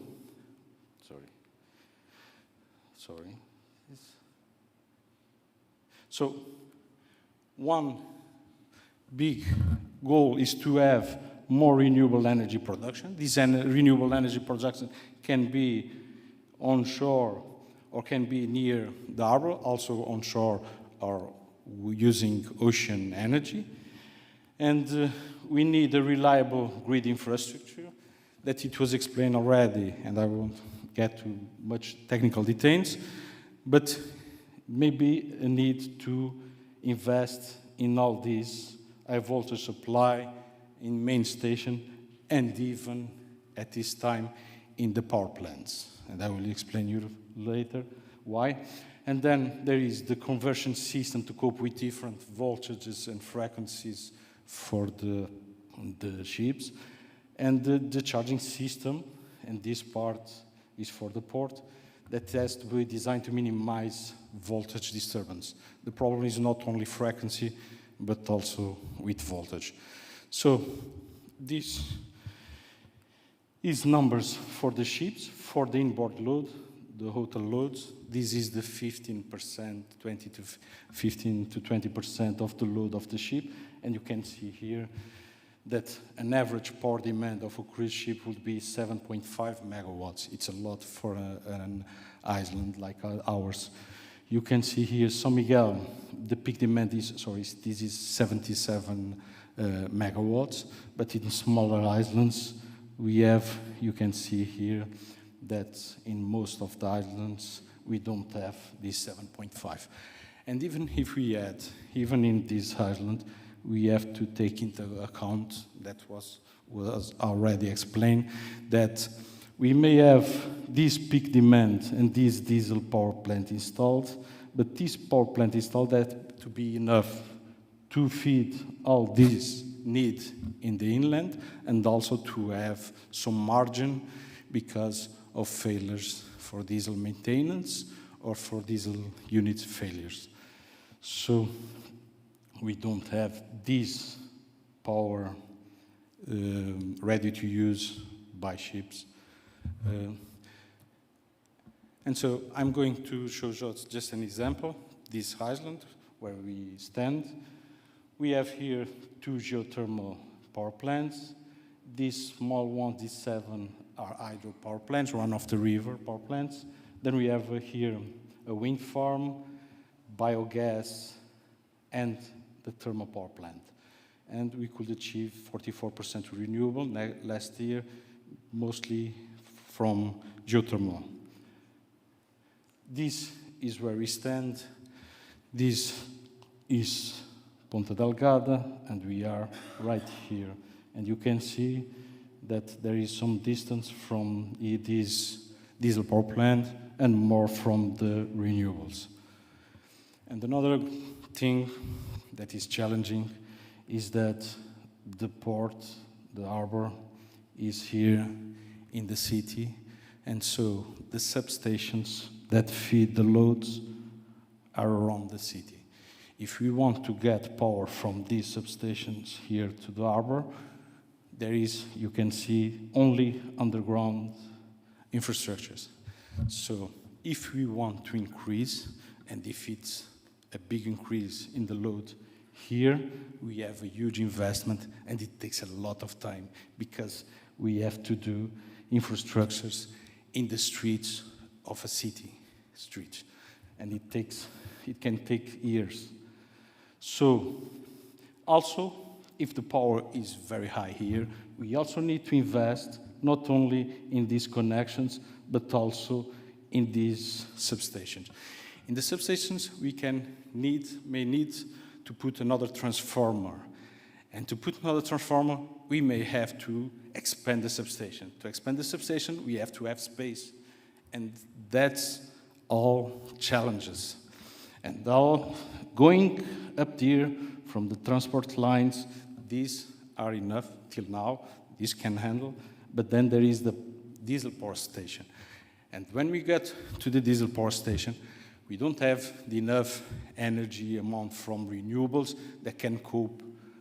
So we don't have a surplus from the renewables that can cope with these kind of values to charge big ships or to supply to big ships. So we may need another diesel generator and also a big investment.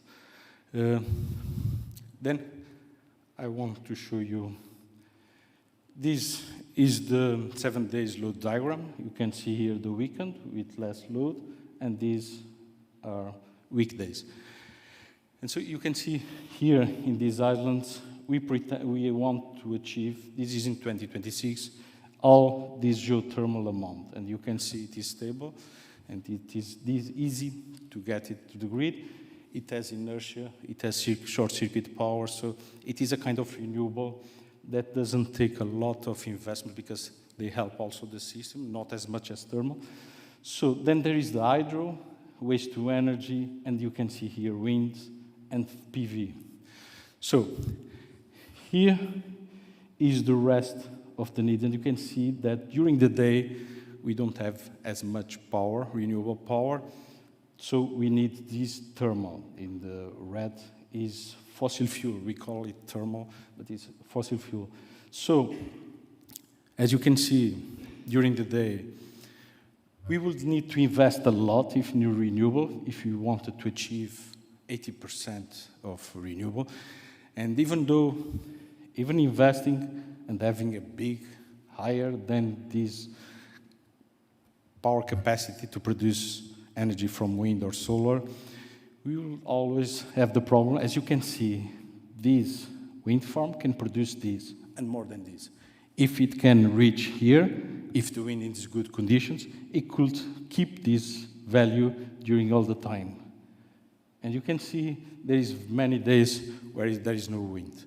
And even solar, you can see only during day, and if there is clouds, also there is not much solar.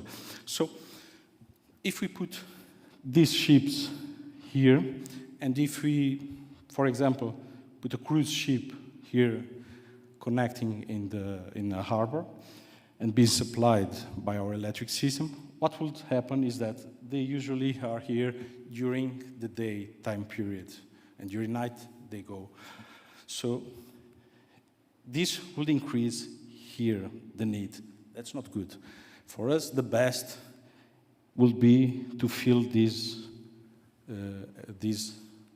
part of the diagram, because we already can't put here more renewable.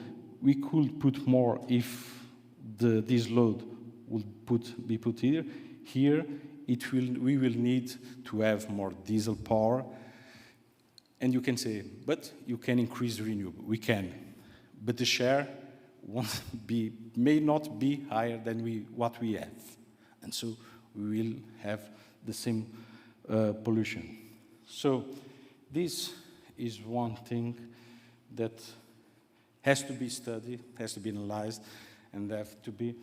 So if we had a lot of, and that's very expensive, and the technology is not available for that much amount to storage capacity. If we had a lot of storage capacity, we could store here with wind, and then, or even in geothermal. You can see here that we had more geothermal that we can put in the system, and then we could use this energy to the ships. So all things have to be studied previously to take some decisions.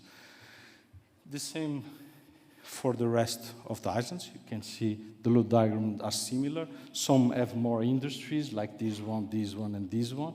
You can see there is more load here during the day than the others, here, and here. But they are quite similar. And another thing is that we have more load during summer. You can see here, and it is during the day. So during summer, during the day, the cruise ships will even get this worse. So we will have to expand our electric system and the diesel power plants. So another kind of charge or supply will be for fully electric RoPax ferry boats, similar to the ones we have, diesel boats here between these islands. And you can see if they are fully electric, we may need some battery storage systems, because you can see here the peak loads of these islands, the average load, this what the system has been done to comply with this, and we have here the biggest diesel generator in the thermal power plant. So if you look here, a quick charge in 6 minutes requires 10 times the power than in 1 hour. So if we need, for example, 500 kilowatt charge in 6 minutes, we need 5 megawatts. 5 megawatt. 5 megawatt, you can see it's bigger than the biggest diesel generator. So we will have to connect 2 diesel generators, and we don't connect them for 6 minutes. It takes longer to connect. No, some of islands, these 2 islands, we can connect a diesel generator in 5 minutes to 15, but 5, okay. But in these that use heavy fuel oil, to start a diesel generator, it usually takes for 30 minutes to 45 minutes. And once it is being used, we won't disconnect it in 6 minutes. It has to be used around at least 1, 2 hours, 3 hours We can be connecting and disconnecting diesel generators at any time because it is a lot of wear and tear for the diesel generators. So it is possible. Everything is possible. I'm not saying that. I'm just saying I'm just here to talk about the challenges, but everything is possible. It has to be have to be rightly studied before taking decisions. So one that could be done, and it is done in other places of the world, is to have a battery storage system. This battery storage system for the port would help not only to feed the energy, because it is very quick and it can have a big charging capacity and can be connected and disconnected instantaneously. And this battery storage system could also storage energy when there is a surplus of renewable. So we would use renewable to supply these kind of ships. And another thing is that battery energy storage system is also needed because of problems that were already told. Frequency regulation, because the variations, very fast variations and quite high variations can give problems to the system and can make the system shut down, some diesel generators, because they are not as fast as intermittent variable energies like wind, solar, and even from discharge or discharge systems. So everything can be done, but you will need help of another storage system. So challenges. Challenges is all I've been saying. Charging infrastructure in the ports and suitable connections to the grid. As the private investors that want to build a solar power plant, they come here, they think, oh, this size, this value, solar panels cost this, inverters cost that, substation that, and it is viable. But that's not like that. There is a lot of people that comes here and thinks that that's the numbers, but that's not the numbers, because we are in small islands and there is more investments to integrate that facility and that amount of energy in here. So there has to be a grid connection, and the grid connection can be very expensive, okay? Similar to that, charging infrastructures also have to have suitable connections to the grid. And it can go to €1 million and many million euros in the investment, okay? Other thing, this plus the charging infrastructure that is being made at the port. And then there is the high power rapid charging capacity that we have thought for the electric ships that is very costly and hard to achieve. Then there is the renewable energy production capacity that we are going to do our investment, but anyone nowadays can do their own investments. There is self-production, and many entities are investing on that. You can see the airports now is installing about 1.2 megawatts of solar facility. So, and there is a lot of industries. The cement industry is thinking about putting 1 megawatt, milk about 850, and there is a lot of facilities between 100 and 450 till 500 kilowatts. So, because of the prices that went up in the last year, there is a lot of investments from entities to produce their own energy.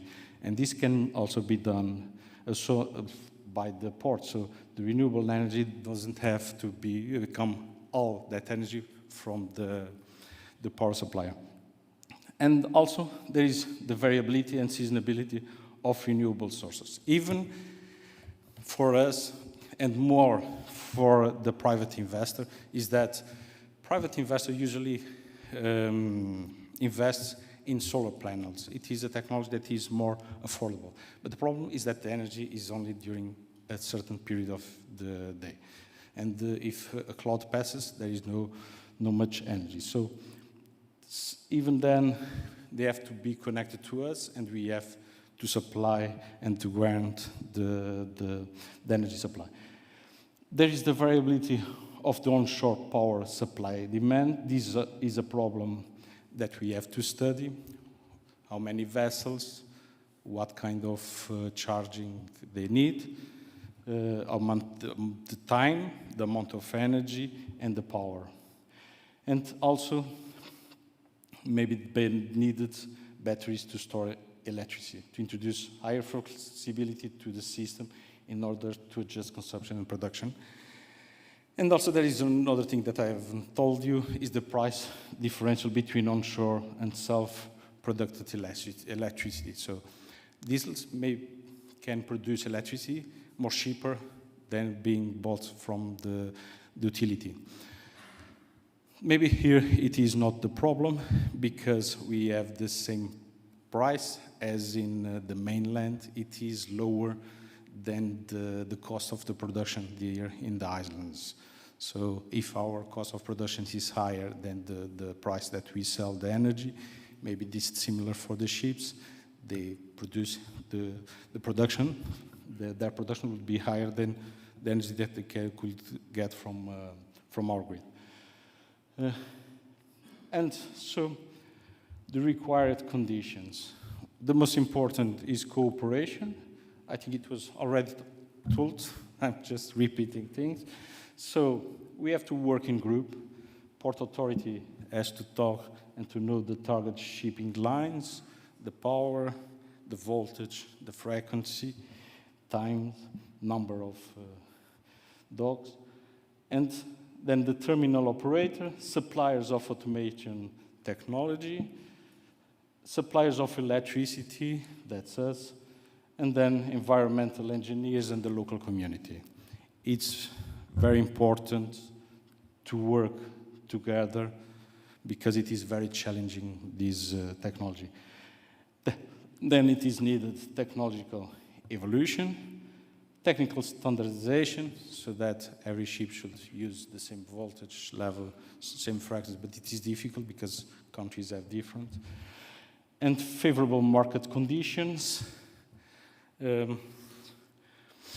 At this time, it is, I don't know about this kind of infrastructures, but our infrastructure is much more expensive than 2 years ago because the suppliers don't have enough of what we need, and also because there is a lot of people wanting the same as batteries, as solar panels, and so the prices went very high. We have a storage system in Terra that started working in February or March this year, and we have another that is being built here. They are the hugest ones that we are building. But now for the new ones in the other islands, they are very small, and you can see from the consumptions, the difference is something like that. And even though the price of one island with a peak load of 5 megawatts, the price for a battery energy storage system for there is more expensive for 5 megawatt peak than for 30 megawatt peak in Terceira Island, the one that we have built. So the prices went high in the last years, not only for batteries, mostly for that, but even for other technology or other investments. So favorable market and also financial support that is very needed, especially when we have to invest for us. When we have to invest in something that doesn't produce electricity, it only helps the grid, and it is difficult to say that it is needed and to prove that that money will be paid in the next years. Okay, so that's what I wanted to tell you and to talk about, but many things have already been said and well said, so I had to repeat a lot of things. I don't know if there is time for questions. We have 3 minutes for questions from the audience before moving on to the next presentation. Any questions? One question from Vartas. Hi. First of all, thank you for the very realistic approach that you did. It's perfect. It's actually spot on. It's not as easy as people normally think that it is. Actually, it's not so much of a question. It's also more a comment, because when you said when you made the parallel with the ships and this path towards 100% green path in a carbon neutral fuel, if we do the parallel, it's not just about renewable energies, but if we also use renewable fuels in our thermal power plants, because you showed perfectly well that yes. the thermal power plants are needed, and they are doing the balancing. And if we are able to adapt these engines, or okay, in worst case scenario, we build new engines that can perhaps burn fuel or green ammonia, then we can still go into this path of 100% carbon-free future.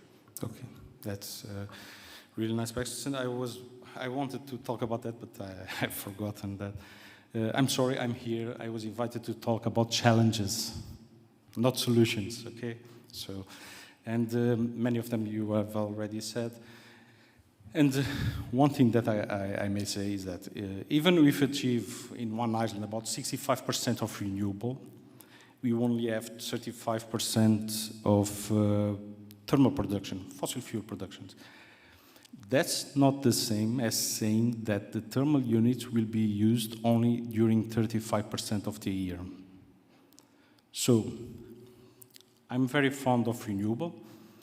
I'm from investments, EDA, and from the group. I want renewables. I'm always studying more renewables to increase the renewable production in the islands. But the problem is that the fossil fuel plants nowadays are very, very important because the renewables are not always there. So even in Graciosa Island, we had 65% of renewable during a year, but during, it's the same number, but it's different. It's during 65% of the time, the diesel generators were working. So people from Graciosa say, oh, we have 65% of renewable. We don't need, we shut down the diesel power plant. Diesel power plant is just a backup. No. Diesel power plant is always there and is needed the most of the time. Okay? And that's the reality and the problem that we have in all islands. Okay? And that question that you've put is that we still need thermal production. It may not come from fossil fuels, as we are using now. And one thing that we are still hoping, and it is similar to what I've said in the beginning, we have similar gensets as the maritime transport. And they are developing, always developing, not because of small islands, power plants, but because of the maritime transport.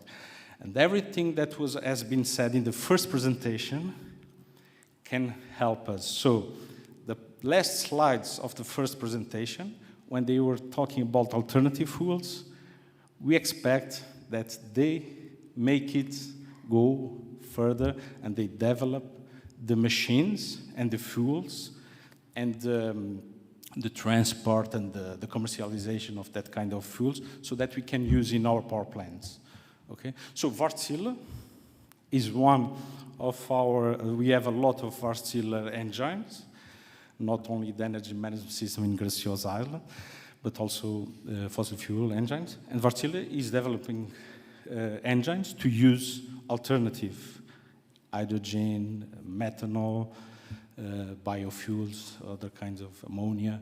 And so we are expecting that it develops because we still think that we will still need the diesel power plants, even if it is for 10% or 20% of thermal production. Maybe it is much easier to achieve 10% than to achieve 20%, and it gets much difficult, and it requires much more investment to achieve 50, 60, and then when we achieve 80, it is quite impossible to achieve the 100%. 100%, and one thing that has been said by WÄRTSILÄ, interconnected grids, big grids, they can use power surplus from one side to the other, and it's more easy for them to achieve 100%. Here, we have to produce it all locally, and it is very difficult to go from 90 or from 80 to 100. And for that percentages, we can say, oh, it's only 10, it's only 20. But we need that 10 and we need that 20 because they may be used more than 10% of the time of the year, and they will be needed many times when there is problems, as you have already mentioned, failures in the other production plants. And so, and the energy has to be reliable. And we have two things that worry us. One is to achieve more renewable, and the second, and that's why we are a public company, is the safety and the quality of supply.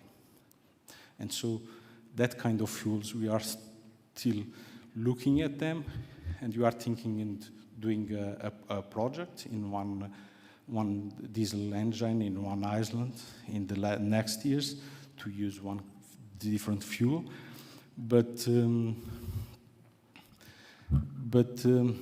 we are hoping that it develops a lot. I can say, and just last thing that I'm going to say is that the French islands, they are less far behind us in renewables, and they are going to invest a lot in biodiesel to get less emissions and decarbonization of their islands around the world. And there's a lot of investment there in the power plants to use alternative fuels. Okay. Thank you. We have to move on to the next presentation.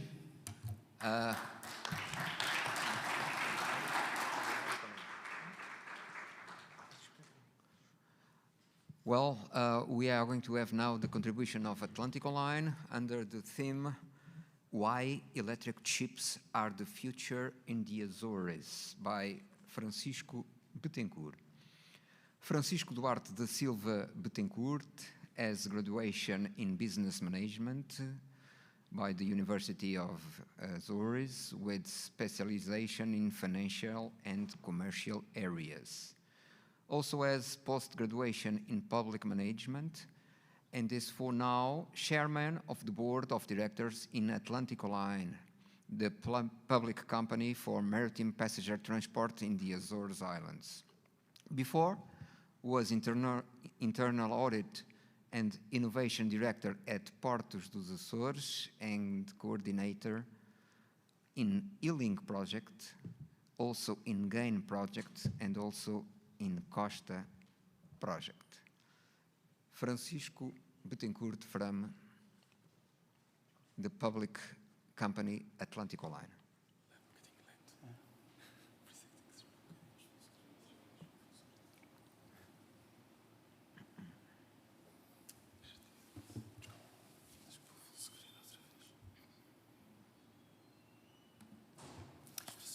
Good morning to everybody. I'd like to thank to Portos of Açores for the kind invitation. I'm happy to be here because I was in the beginning of the project in Portos of Açores. So for me, it's very, very good to see this event like this. Well, Portos of Açores was founded in 2005, and in 2015 it got merged with Transmaçor.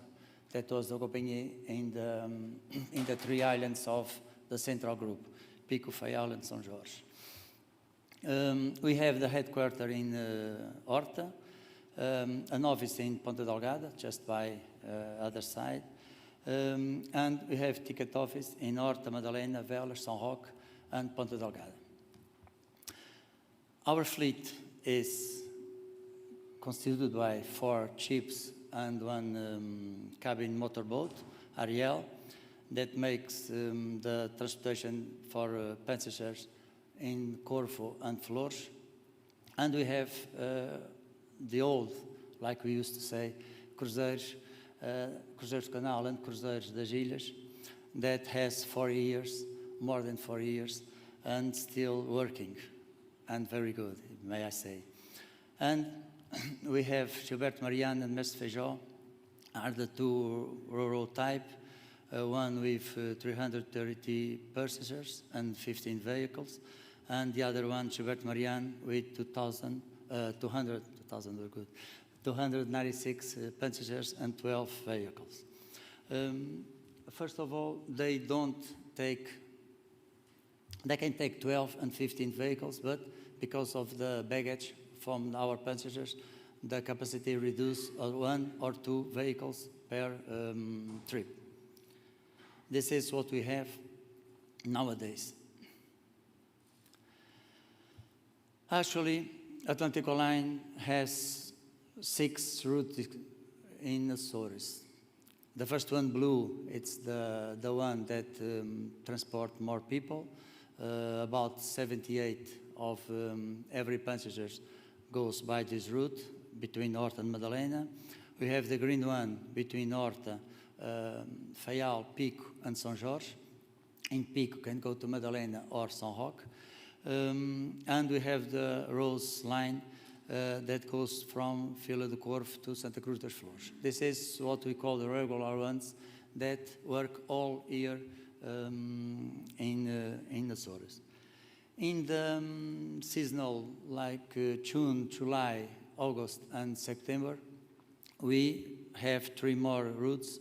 One purple that goes from Horta, Pico, São Jorge, and Terceira Islands, and the white one that goes the same islands but go through Graciosa Islands, and it goes around São Jorge to Graciosa and then to Terceira Islands also.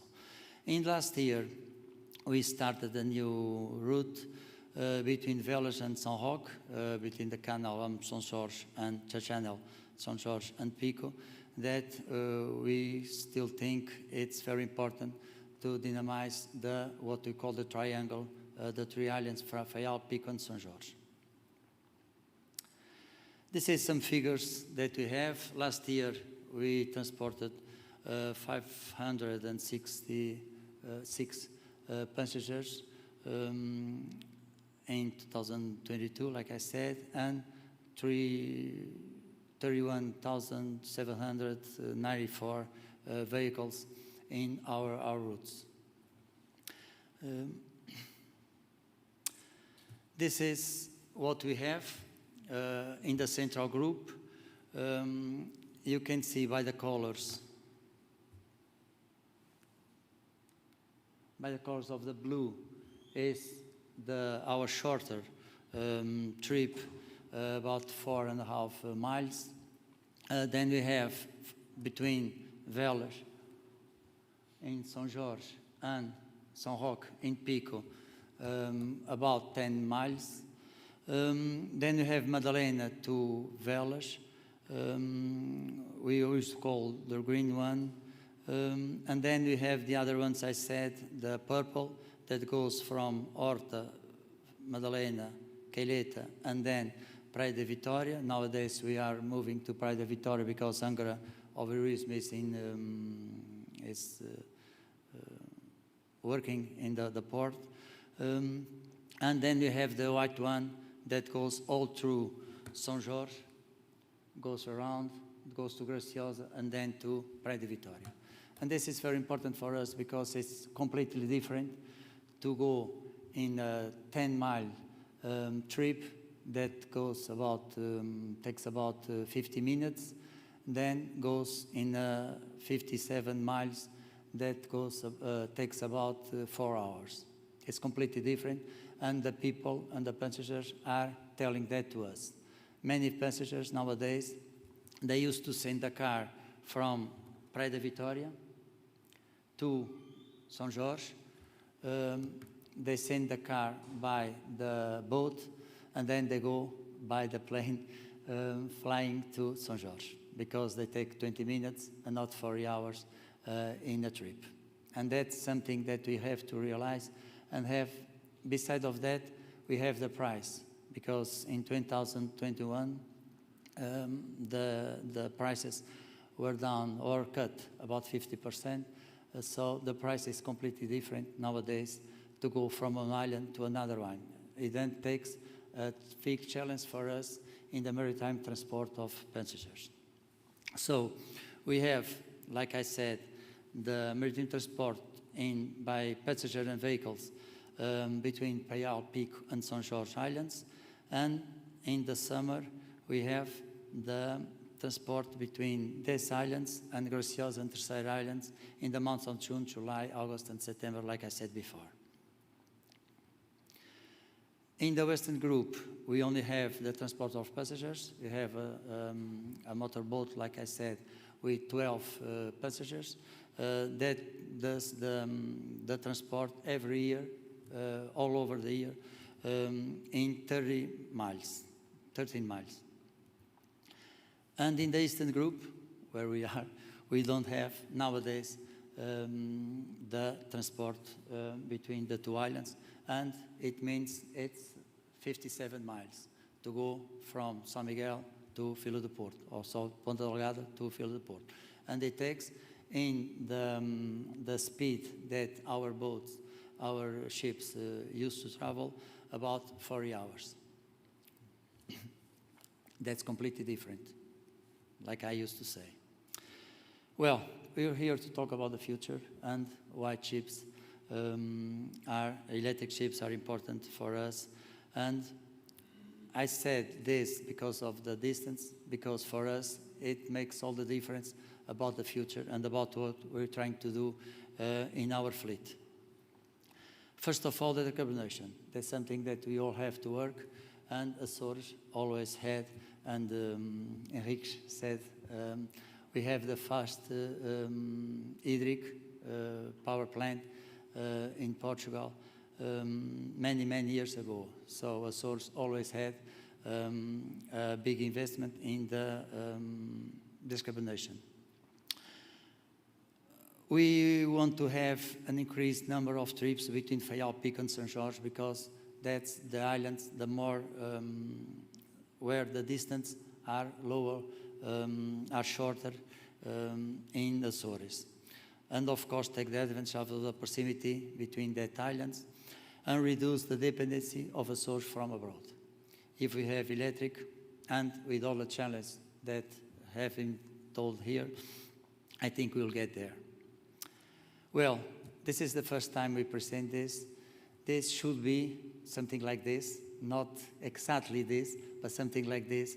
One of the ships that we're gonna build, and we hope that in 2025 it will be here,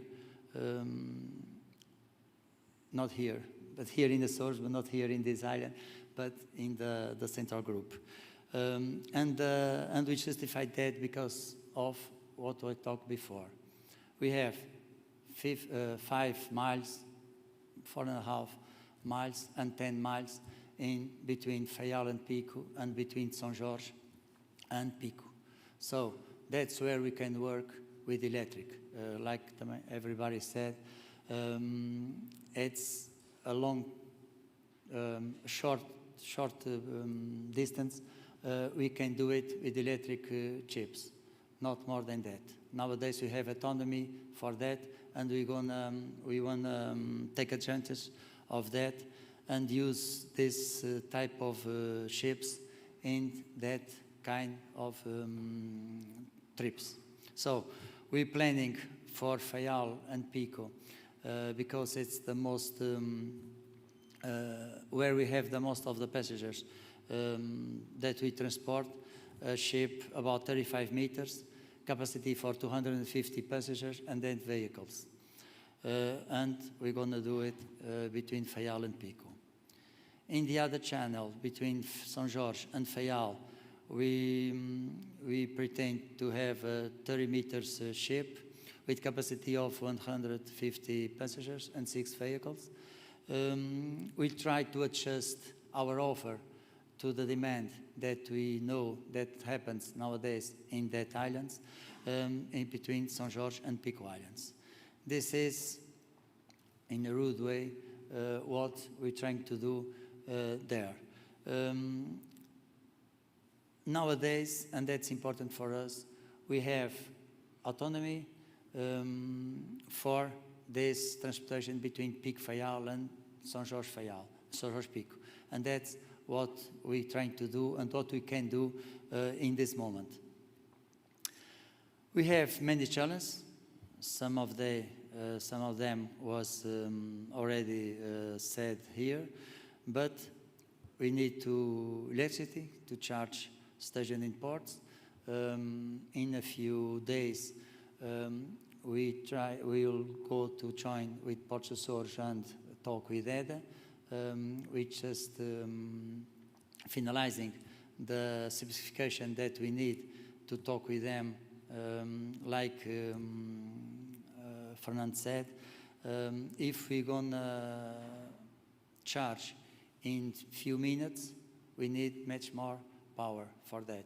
And that's a big challenge because we have in Faial and in São Jorge, we can have, because we have the ships there, and they can charge in a slow mode. But if we want to charge for something event or something that happens, we need to charge in Pico. We need to do it fast. So the kind of power is required is much more, like Henrique said, and very well. We have the specificity of the marine transportation in Açores. We are in the Atlantic. It's all much more different than in a river. I was with Transtejo in the mainland with the board of directors, and they have 10 ships with batteries. They will arrive. And it's many different, or it's much, much more different to travel in the river than in the Atlantic Ocean. Our workers, the head of the ships, usually tell us that we usually need power when we're in the port, because the weather sometimes is not helping, and we need to work with the machines in the port. So every day use the power, then we're going to need it. We have an annual preventive maintenance that is made, and usually we have to take our ships to the mainland to do the preventive maintenance. So if the autonomy is just for the channel between Pico and Faial and São Jorge and Pico, it creates us a problem that if we don't have the armor in Pico, I hope Tecnovia develops really well there, so we can do the work there. It's a challenge for us. And of course, we are working in a compromise between autonomy and speed. If you go to the monohull ship, that's better for Azores because of the weather, of the climate, the conditions, but the velocity will be, or the speed will be lower. If you go to a catamaran, we can go more speed, we can get more speed, but the weather conditions can impossibilitate that we can do the trip. So we are trying now to work in a compromise between these two, autonomy and speed. We'll get there. This is our contacts for anything that we need. We have a channel with business contact. We have a contact center that works all year and all day between 8 o'clock and 10 p.m. So everything that we can do, we are available for that. And thank you. I don't know if you have some questions.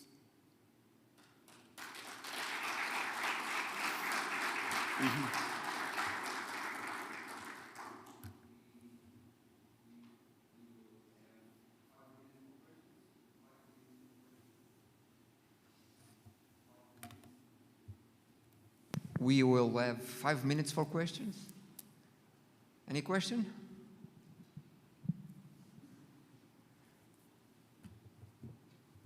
Everything is said. Okay. Thank you. Due to the delay, we will transfer the next presentation to the afternoon with a slight delay for the resumption of work to 2:30 p.m. Meanwhile, we will take a break for lunch, which will bring together the speakers of these 2 days and the members of the Portos project present here. Thank you for coming this morning, and we hope to see you again this afternoon, as well as who followed us via YouTube. Thank you.